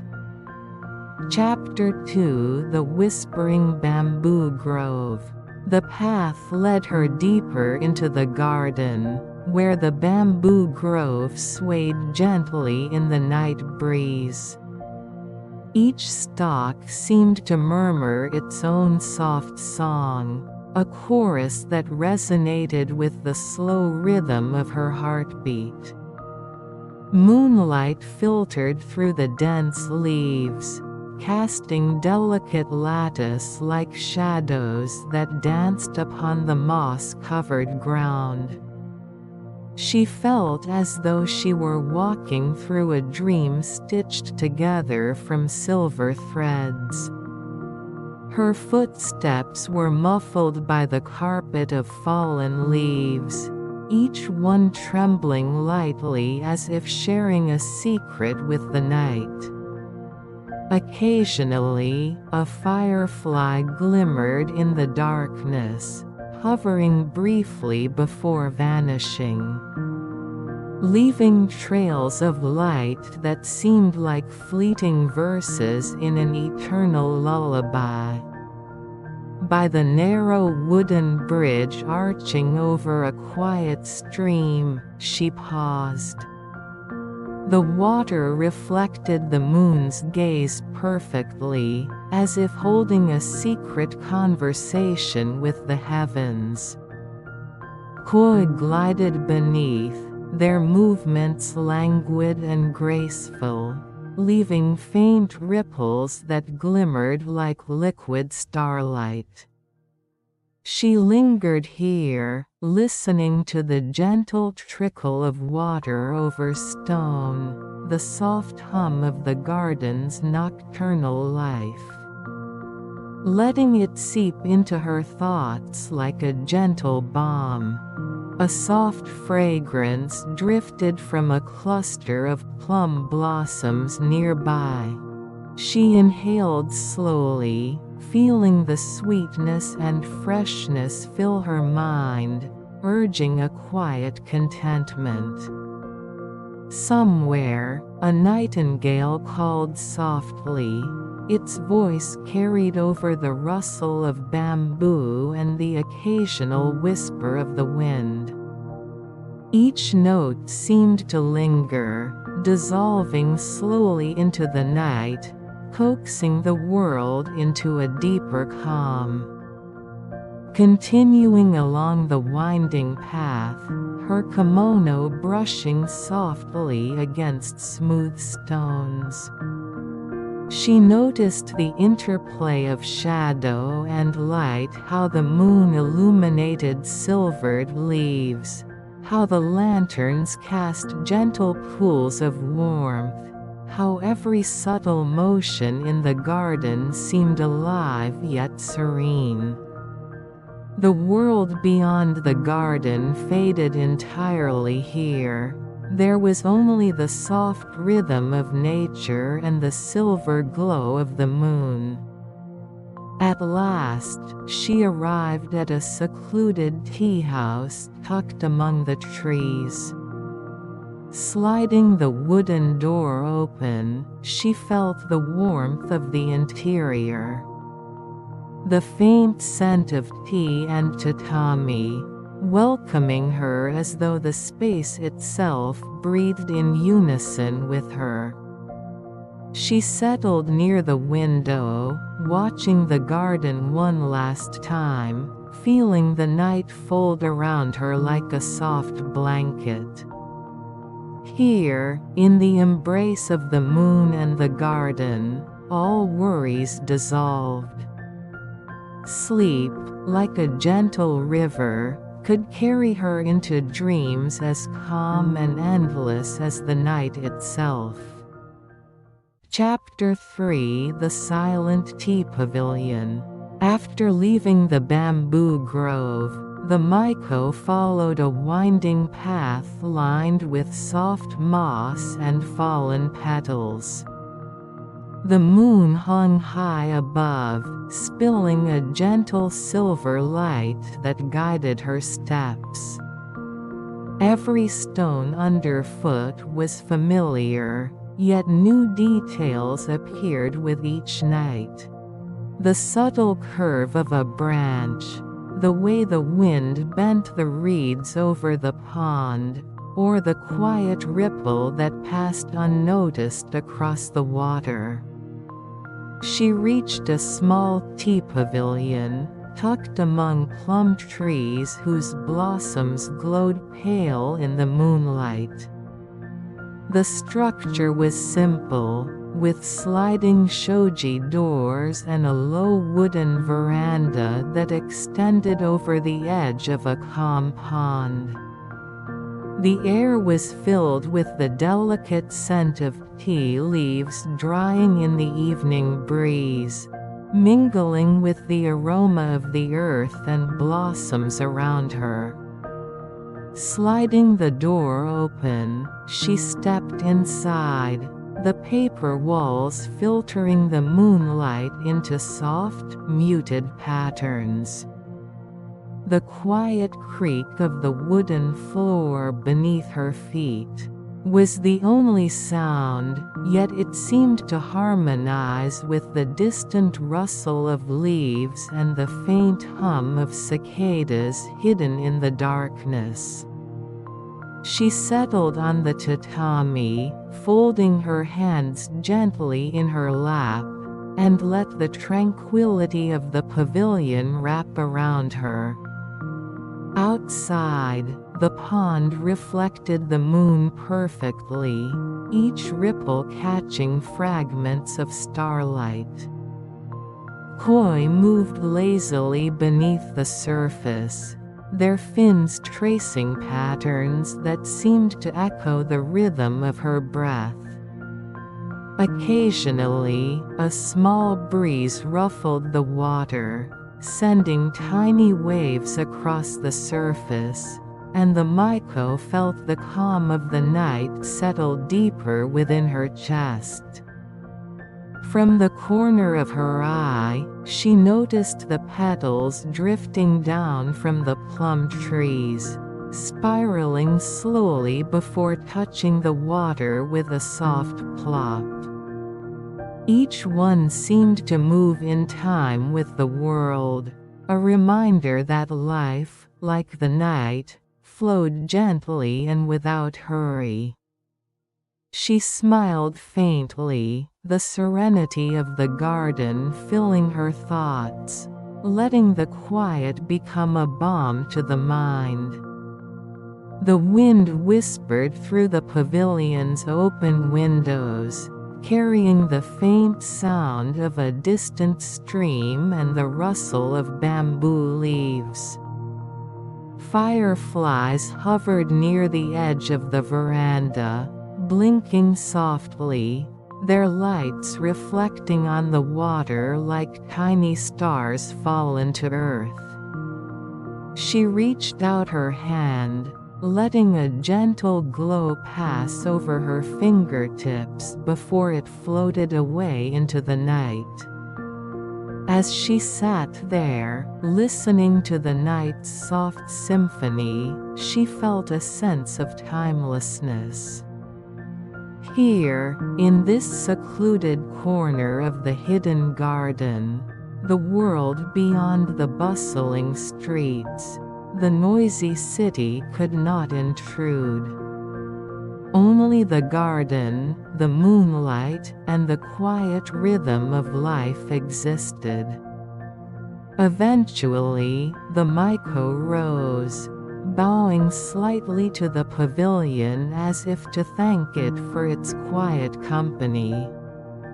She stepped back onto the stone path, feeling the cool air brush against her cheeks, and continued her journey.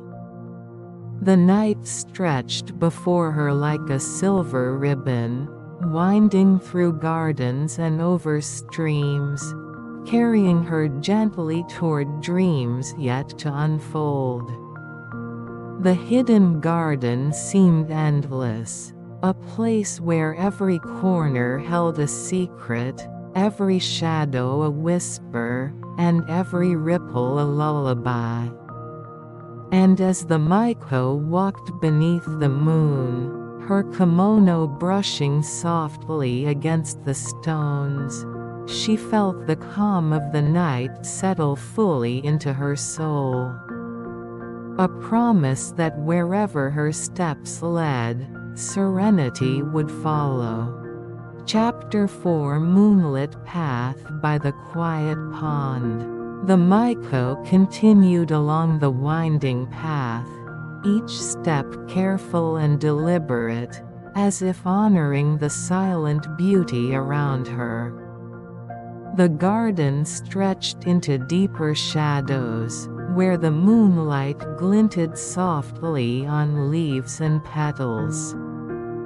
Her footsteps, muted by moss and fallen blossoms, made a rhythm that matched the slow pulse of the night. Ahead, a small pond lay hidden among tall reeds, its surface smooth as glass, reflecting the pale silver moon and the twinkling stars above.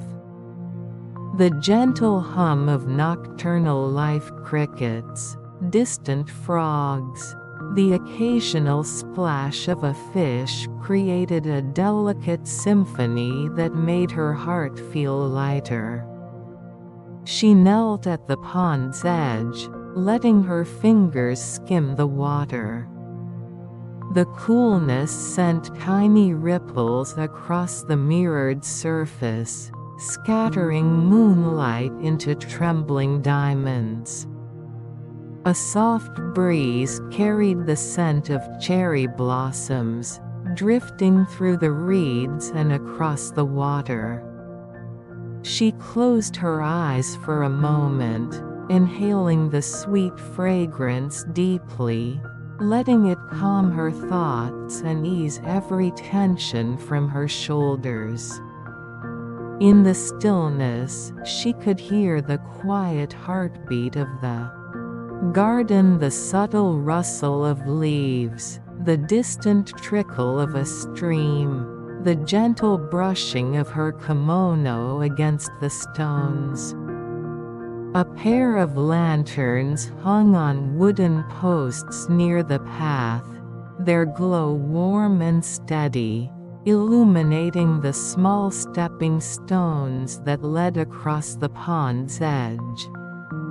She stepped carefully, each stone cool and smooth beneath her feet, feeling the balance of her body and the soft rhythm of her breath. Fireflies danced above the water, flickering in and out of view like tiny spirits guiding her way. She paused on the last stepping stone, looking back at the path she had walked. The garden stretched behind her in quiet serenity, every shadow a gentle secret, every rustle a whispered lullaby. The moon above seemed to smile, casting its calm light across the world, a companion in the night that never tired, never hurried. A soft frog's croak broke the silence briefly, and the Maiko smiled to herself, appreciating the simple harmony of life here. She felt the pulse of the garden enter her own heart, a quiet, steady rhythm that invited her to surrender to the night. The world outside, with its noise and haste, felt impossibly far away.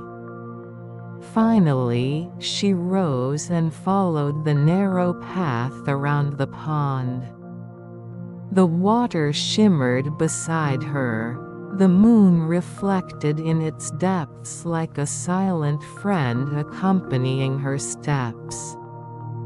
Every movement of wind, every flicker of light, seemed carefully orchestrated to calm her mind and cradle her spirit. And as she walked beneath the silvered trees, her kimono brushing softly against the stones, she felt a profound serenity settle fully into her being, a gentle promise that the garden, and the moonlight, would always be there, waiting to guide her dreams. Chapter 5: The Hidden Waterfall Pavilion. The path became narrower as the Miko ventured deeper into the heart of the garden. The trees arched overhead, their leaves forming a delicate canopy that filtered the moonlight into shimmering patterns upon the moss-covered stones.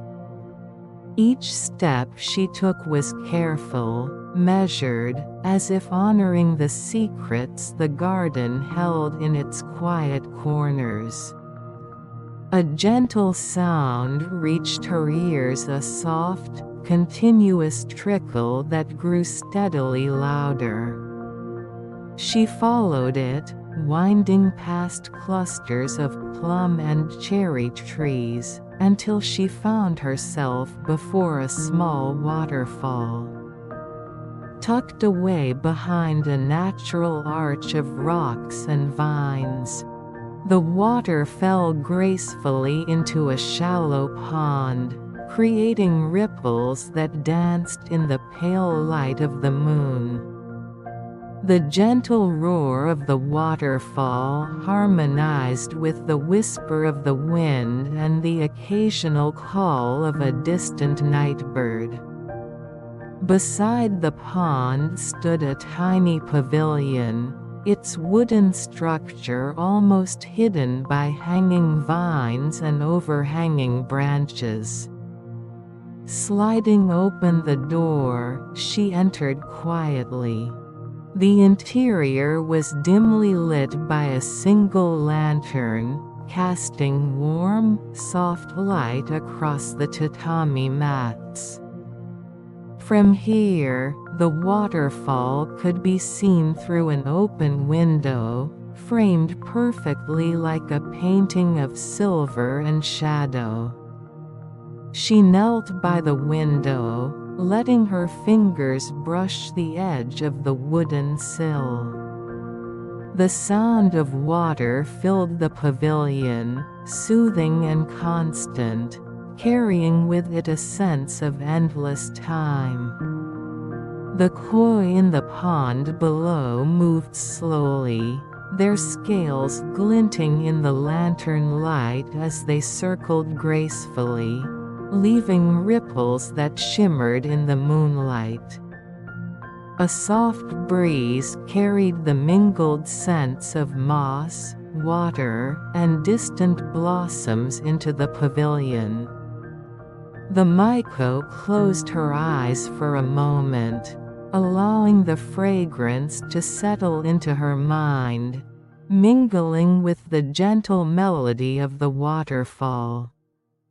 Every small sound, the plop of a falling petal, the rustle of leaves, the faint hum of insects hidden in the dark seemed to become part of her heartbeat, synchronizing her spirit with the rhythm of the night. She opened her eyes and gazed at the moon reflected in the pool below. Its silver light seemed to mingle with the lantern's glow, creating a soft gradient that painted the pavilion in shades of calm. A lone firefly drifted past the open window, blinking gently as if guiding her thoughts deeper into serenity. Sitting quietly, the Miko felt the night's gentle embrace wrap around her. The waterfall's steady murmur, the play of moonlight on water, and the faint scent of blossoms created a sanctuary within a sanctuary. Here, the world's hurry could not reach her. Here, the garden held her, cradling her thoughts like soft petals floating on a stream. After some time, she rose slowly, bowing lightly to the pavilion and the waterfall as if thanking them for their quiet companionship. She stepped back onto the stone path, feeling the cool night air brush her cheeks, and continued along the winding trail. The garden stretched onward, inviting her deeper into its moonlit embrace, where every shadow, every ripple, and every whisper promised peace and gentle dreams yet to come. Chapter 6: The Tea Room at Dawn.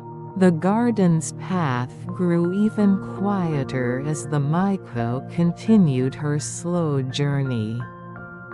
The soft crunch of moss and fallen petals beneath her feet blending seamlessly with the whispering wind. The moon, now lower in the sky, cast a pale silver light over the treetops, hinting at the coming dawn. The world seemed to hold its breath, suspended between night and morning. At the heart of the garden, she found a small tea room, its wooden structure simple yet elegant. Sliding open the door, she was greeted by the faint scent of dried tea leaves and tatami, comforting and familiar.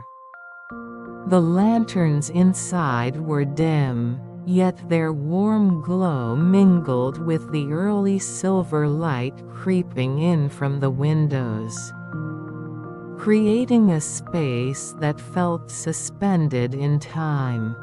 She knelt on the tatami, folding her hands gently in her lap. Outside, the pond reflected the pale moon and the first hints of morning light, its surface calm and still. The koi beneath the water moved slowly, their graceful arcs leaving faint ripples that caught the soft illumination like threads of silver. A gentle breeze carried the scent of blossoms and damp earth through the open windows, brushing lightly against her cheeks. The Miko closed her eyes, listening to the symphony of the garden one last time. The faint trickle of a distant stream, the soft rustle of leaves, the distant chirp of a waking bird all came together in a harmony that seemed to cradle her very soul. Each sound was a note, each whisper of wind a gentle chord, forming a lullaby for the heart. She allowed herself to sink fully into the quiet, feeling the rhythm of her breathing match the gentle cadence of the garden. The world outside the city, the streets, the noise of everyday life felt impossibly far away. Here, in the embrace of the hidden tea room and the moonlit garden, she was suspended in a perfect stillness, a moment that belonged entirely to her.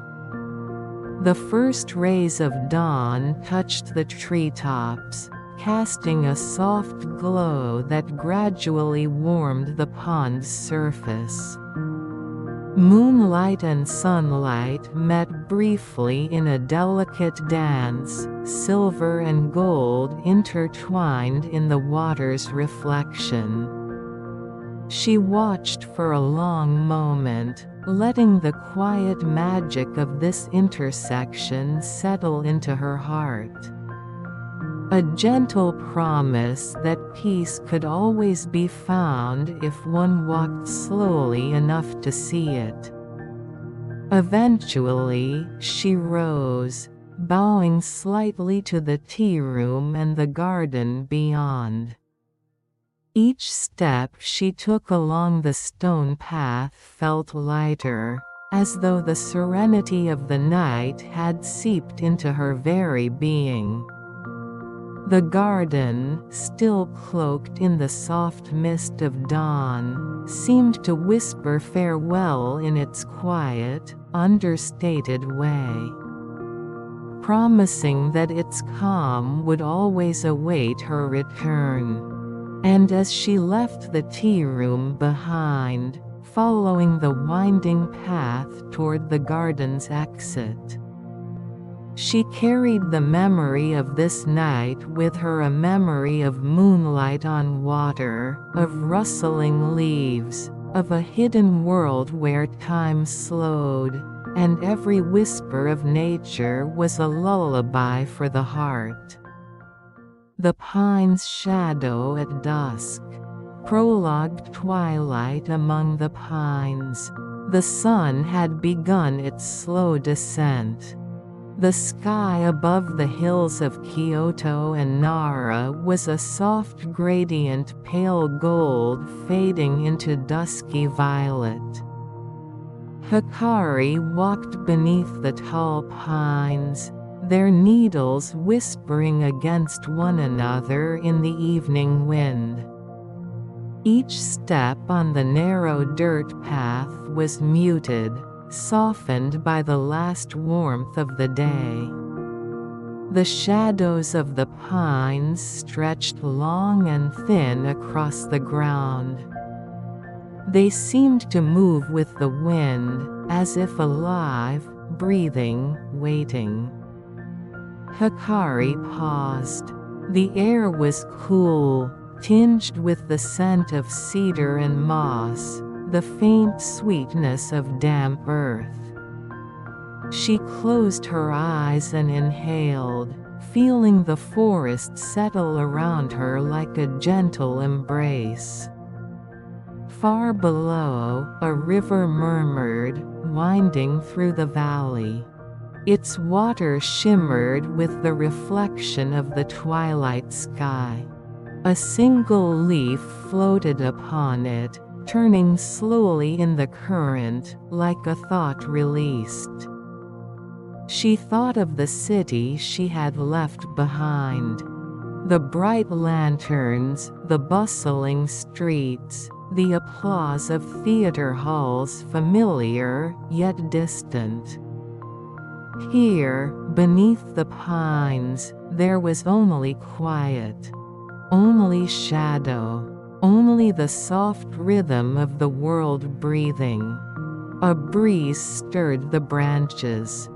The shadows shifted, and in that movement, Hikari felt it, a call, faint and tender, as if the forest itself were inviting her to walk further, step by step, into its calm heart. She began to move, slowly, deliberately. Each footfall pressed softly into the earth, leaving traces that would soon vanish, yet echoing gently in her mind. The pines stretched on endlessly, their silhouettes dark against the fading light. Hikari did not hurry. She let the shadows guide her, let the wind carry her, let the river's distant murmur become her own pulse. And as she walked deeper into the twilight, she felt the first stirrings of a quiet understanding. That even as day ended, even as shadows lengthened, there was peace to be found. In the stillness, in the pine's shadow, in the gentle hush of dusk. Chapter 1: The Path of Quiet Stones. The path began with a series of worn stone steps, their surfaces smooth from countless footsteps over countless seasons. Hikari's sandals pressed lightly against each one, leaving a trace that would soon vanish beneath the moss and falling pine needles.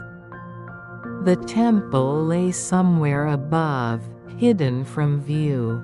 She could hear only the quiet, the soft rustle of pine needles, the murmur of the distant river, and the occasional call of a bird returning home for the night. Each step she took seemed to carry a memory with it. The echo of her dance in Kyoto, the swish of silk robes along wooden floors, the faint scent of incense at a stage performance. The applause of strangers loud once, now softened into a distant hum, faded as she climbed. The moss between the stones felt damp beneath her fingertips as she rested her hand along the railing of a low stone wall. A small spider had left a delicate web, glistening with the last drops of afternoon dew. Even in the quiet, life persisted, subtle and patient. She paused halfway up the path. The sun had almost set. Shadows stretched long across the stones, intertwining with the shadows of the pines. The light was soft, tinted with gold and lavender, and it seemed to linger on the moss, the stones, the edges of her sleeves. Hikari closed her eyes. The wind carried the faint sound of a bell from the temple above. It rang once, then twice, low and clear. Each note seemed to brush against her chest, softening the tension of the day, entangling thoughts that had clung to her like frost. She imagined the faces of her teachers and friends, her old stage companions, and allowed herself to remember without sorrow.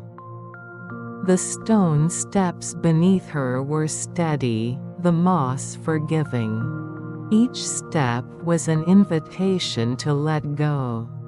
Further up, a small pine leaned over the path, its branches heavy with the last snow of the season. A few flakes fell onto her hair, cold and fleeting. She touched them with her fingertips, watching them dissolve. Even the snow knows how to let go, she thought. The path curved, revealing the temple's gate, faintly illuminated by the glow of lanterns. Hikari slowed, savoring each step. The journey was not hurried. The climb was not a trial. It was a meditation, a quiet dialogue with the stones, the pines, and herself. At last, she reached the gate. The temple awaited silently, its walls wrapped in twilight. The bells had fallen still, the river murmured faintly in the distance, and the pine shadows stretched long and soft across the courtyard. Hikari paused, resting her hand against the gate. For a moment, she simply breathed, letting the weight of the city, of noise, of countless memories, dissolve into the soft dusk. The path of quiet stones had carried her here.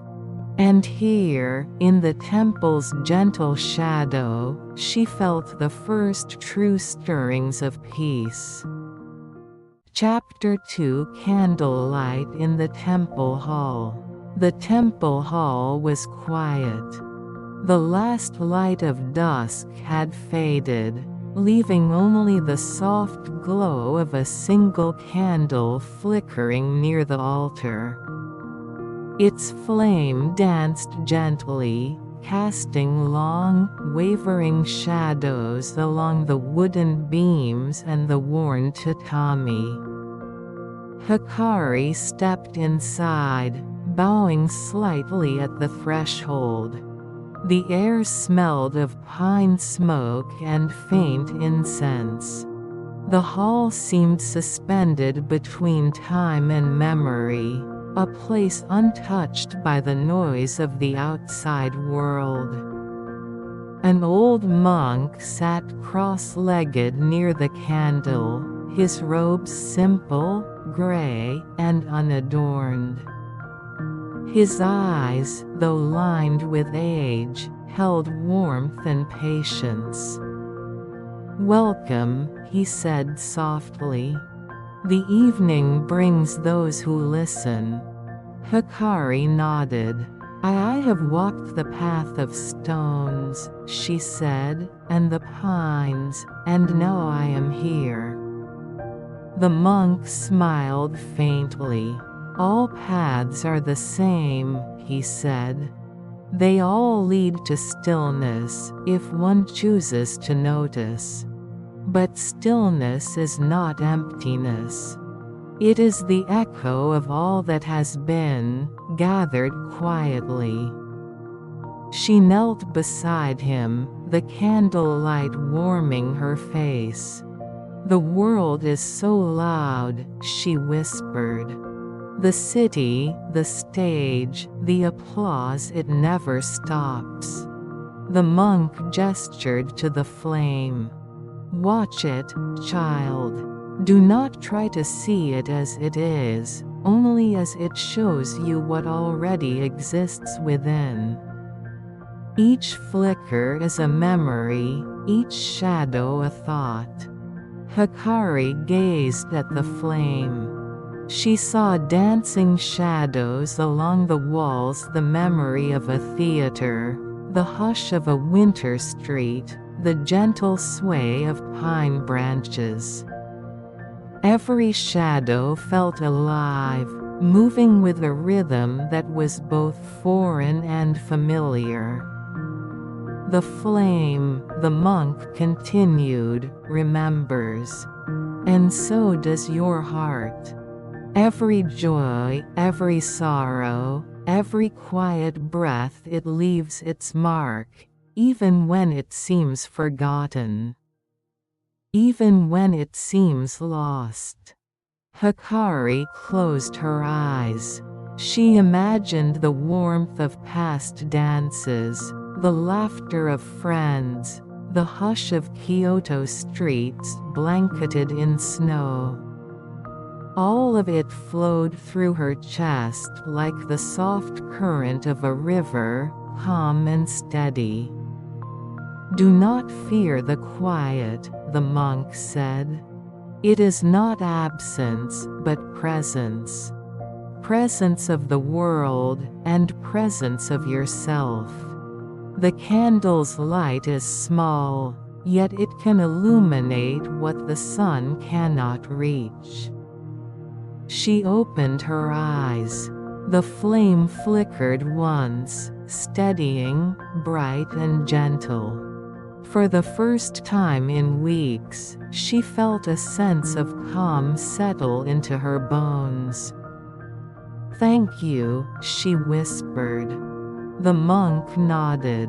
"When you walk again through the pines," he said, "remember this: even the smallest light carries you.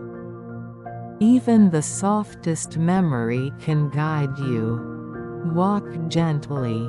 Listen carefully. And the world will answer." Hikari rose slowly, the warmth of the candle lingering in her heart. Outside, the shadows stretched long and soft among the pines. The path of stones awaited, the murmuring river, and the whispering wind. Step by step, she would follow, carrying the quiet light within her. And somewhere in the grove, the pine shadows bent gently, acknowledging her presence. The night had deepened, but it was no longer empty. It was full of subtle light, of memory, and of patient calm. Chapter 3: Shadows Between the Pines. The evening had deepened. Shadows stretched long beneath the tall pines, twisting and folding across the mossy ground. Hikari walked slowly, her steps light and deliberate, feeling the soft give of pine needles beneath her sandals. The sun was a pale glow behind the distant hills, fading into shades of amber and violet. Each ray that passed through the branches created fleeting patterns, like memories dancing across the forest floor. She paused, noticing a particular shadow, long and slender, stretching toward her. It was her own, and yet, it seemed almost separate, moving with a rhythm of its own. Hikari closed her eyes. She could hear the soft rustle of pine needles above, the faint sigh of wind through the trees, and somewhere far off, the gentle trickle of a stream. All of it mingled with the echoes of her own memories, the hush of Kyoto streets, the laughter of friends, the quiet applause of a theater. In the space between her footsteps, between the shadows and the light, she felt the past and present overlap. The footprints she had once left on wooden floors, the soft patter of snow in the bamboo grove.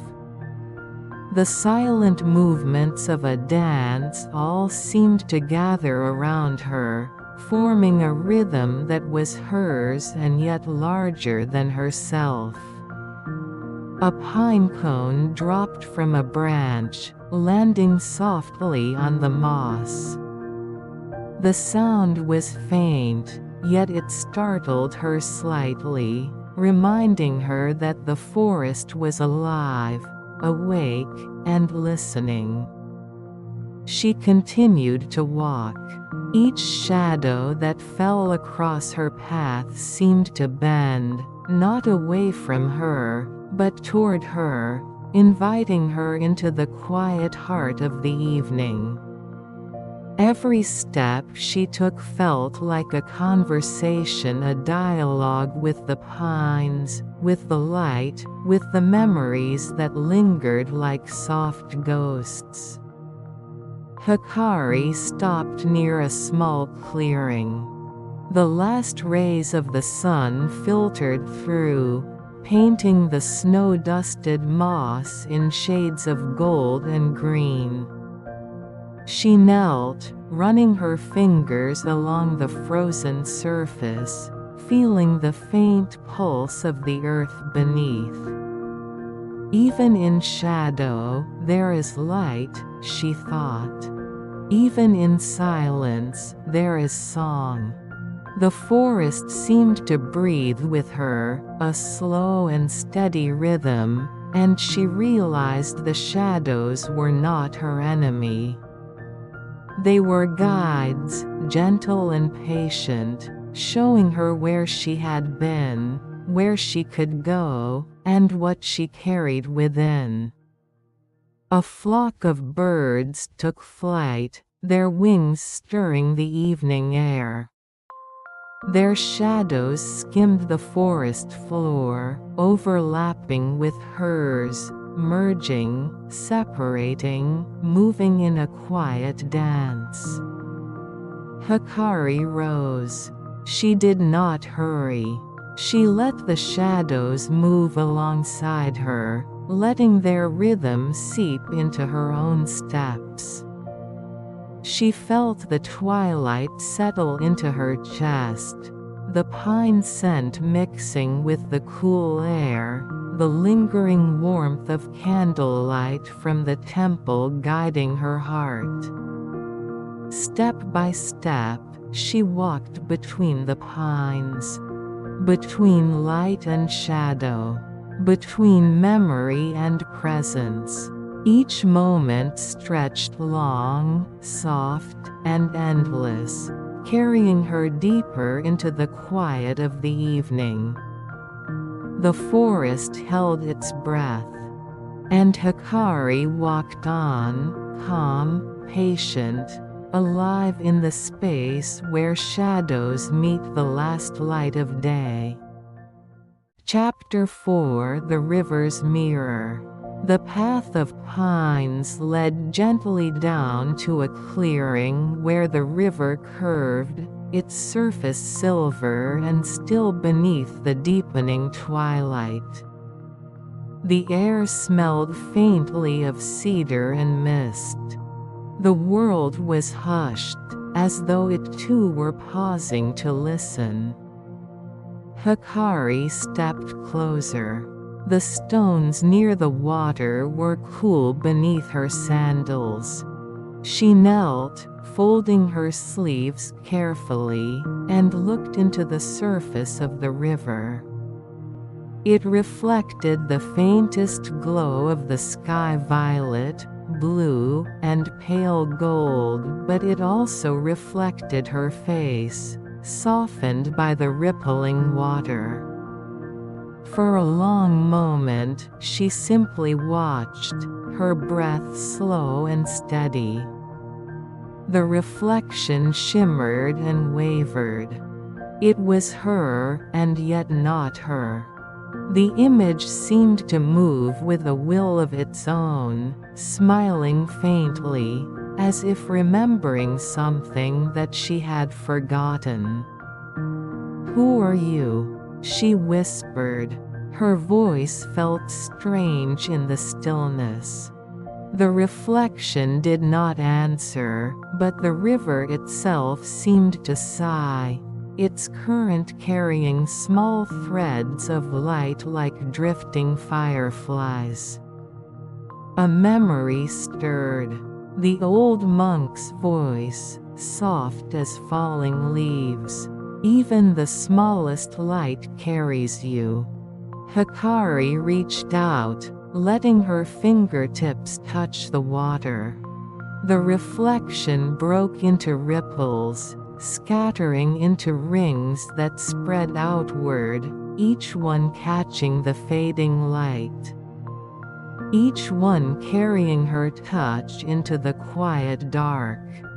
The river flowed around her hand, cool and alive. In that touch, she felt time itself slow, endless, patient.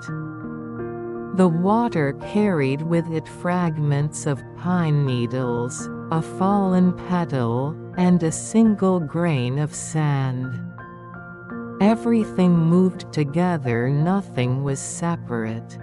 As she watched, the ripples calmed, and the reflection returned. This time, the face that looked back seemed older, gentler, more at peace. Not a reflection of who she was, but who she was becoming.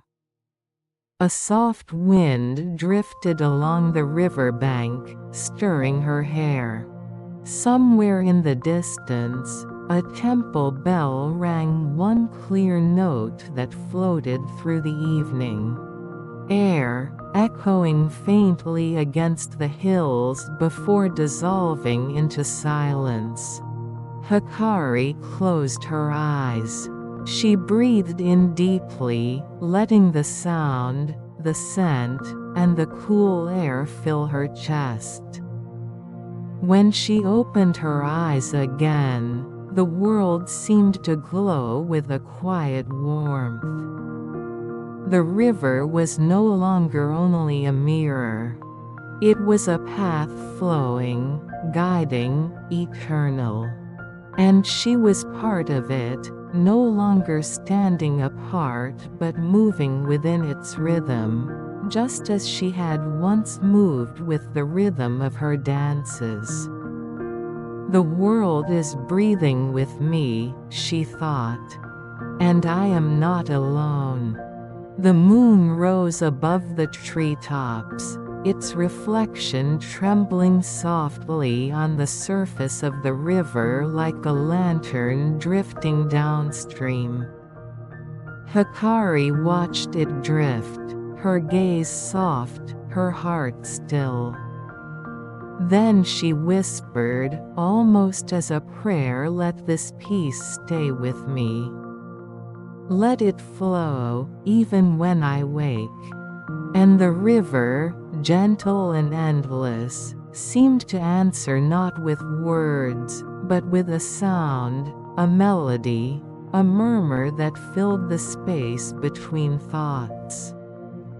It was the voice of the night, the song of the pines, the same song that had been there long before she was born, and would remain long after her footsteps faded from the earth. Chapter 5: The Dream Beneath the Pines. Night descended gently over the hills. The air grew cooler, filled with the scent of pine and river mist. The moon hung low, its light sifting through the tall trees in threads of silver. Hikari walked slowly back toward the grove, the rhythm of her breath matching the quiet pulse of the earth beneath her feet.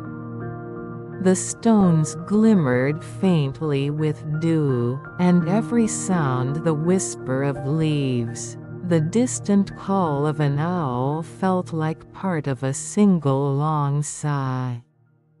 She reached the clearing where the pines grew closest together, their branches weaving an intricate canopy above. The ground was soft with fallen needles, and the shadows moved like drifting clouds. It felt sacred, familiar, almost alive. She sat down beneath the largest pine, its trunk smooth and cool. The night hummed gently. A thin layer of mist rose from the earth, curling like incense smoke around her shoulders. Her eyes fluttered shut, and in the darkness behind her lids, she began to see. First came light, the soft, golden glow of lanterns reflected in a polished floor.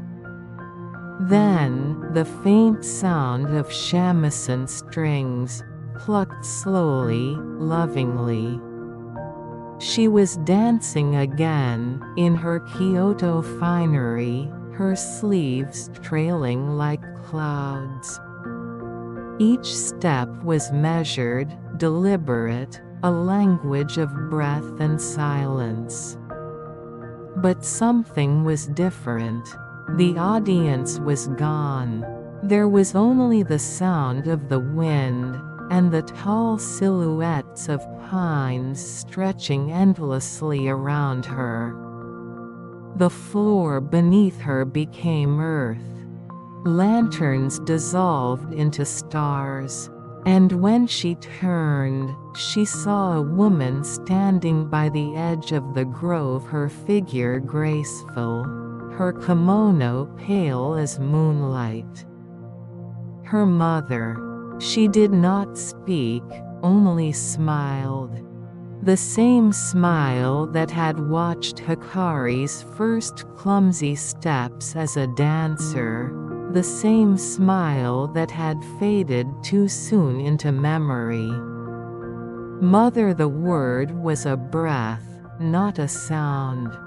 The woman stepped closer, her sleeves brushing softly against the air. She placed a hand over Hikari's heart, warm, weightless, real. And as she did, the pine needles above began to stir, whispering in a language older than words. "You have walked far," the voice of the forest seemed to say. "You have remembered, and you have let go." Hikari felt the warmth expand within her chest. She could feel the candle's light, the river's flow, the rhythm of the earth, all of it circling through her like breath. The dream was not separate from the waking world. It was the same song, sung softly beneath the pines. Her mother's figure began to fade, dissolving into the moonlight. But the warmth remained, steady and kind.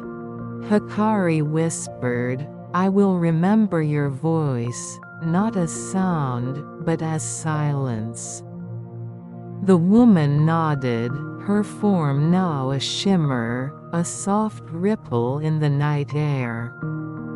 Then she was gone, and only the moon remained, glowing gently between the branches.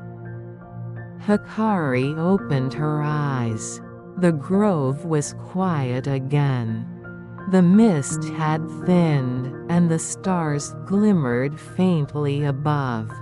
She could still feel the warmth on her chest, the echo of her mother's touch, and she realized it had never truly left. She lay down upon the soft moss, the earth cool and forgiving beneath her, the branches above swaying in slow rhythm with her breath. The night deepened. Her eyes grew heavy. Somewhere far away, the river whispered, and the pines hummed a lullaby only she could hear. "Sleep, child of shadow and light," the forest seemed to murmur. "The world turns gently, and the stars keep watch." And as she drifted towards sleep, the last thing she saw was the slow movement of the moon through the pine branches, its light, like a silver hand brushing softly across her face. Epilogue: the morning beneath the pines. The first light of dawn slipped gently through the branches, turning the mist above the moss into soft strands of gold. The world was silent except for the slow breath of the wind and the faint call of a waking bird somewhere far off in the valley. Hikari opened her eyes. The pines above her swayed lightly, their needles whispering in greeting as a new day unfolded. She lay still for a moment, feeling the cool air touch her skin, listening to the earth breathe beneath her.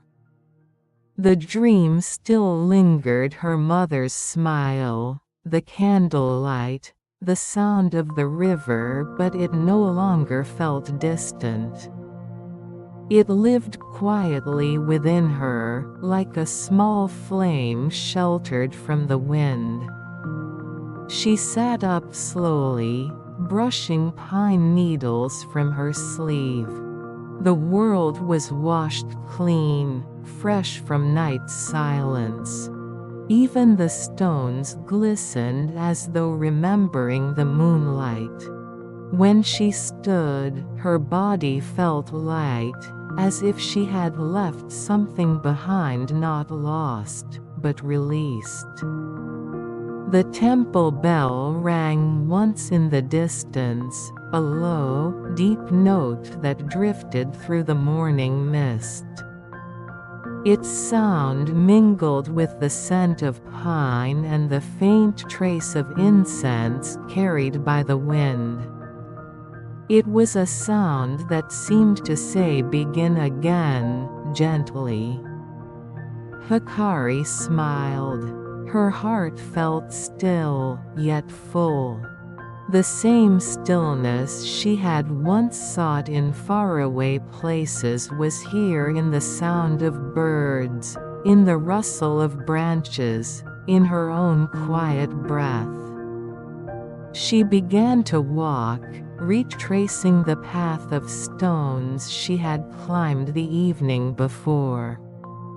Each step pressed lightly into the moss, each sound merging with the hum of the waking forest.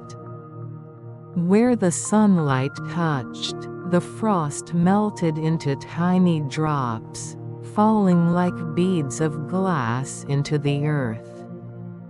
The pines watched her as she walked, their shadows long and tender. A breeze passed through them, and for a moment it sounded almost like a voice, the voice of the river, the candle, her mother. The monk, all woven together into one gentle murmur. "You are light," the wind seemed to say. "You are a shadow. You are the breath between both." At the edge of the grove, she turned for one last look.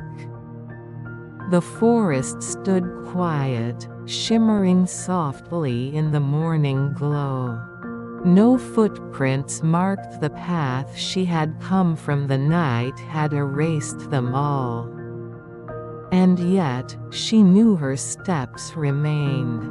Not on the ground, but in the world itself, in the breath of the pines, in the ripple of the river, in the silence that now lived peacefully within her. Hikari took a deep breath. Then, with the gentlest smile, she whispered to the morning air, "Thank you."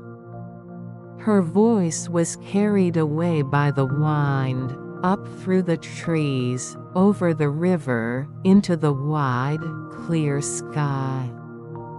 The pines swayed once more in reply.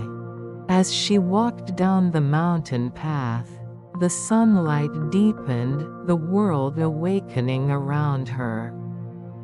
But the stillness, that precious stillness, remained. And somewhere, between shadow and light, the pine's long silhouette stretched across the stones, soft and eternal, a quiet echo of her journey.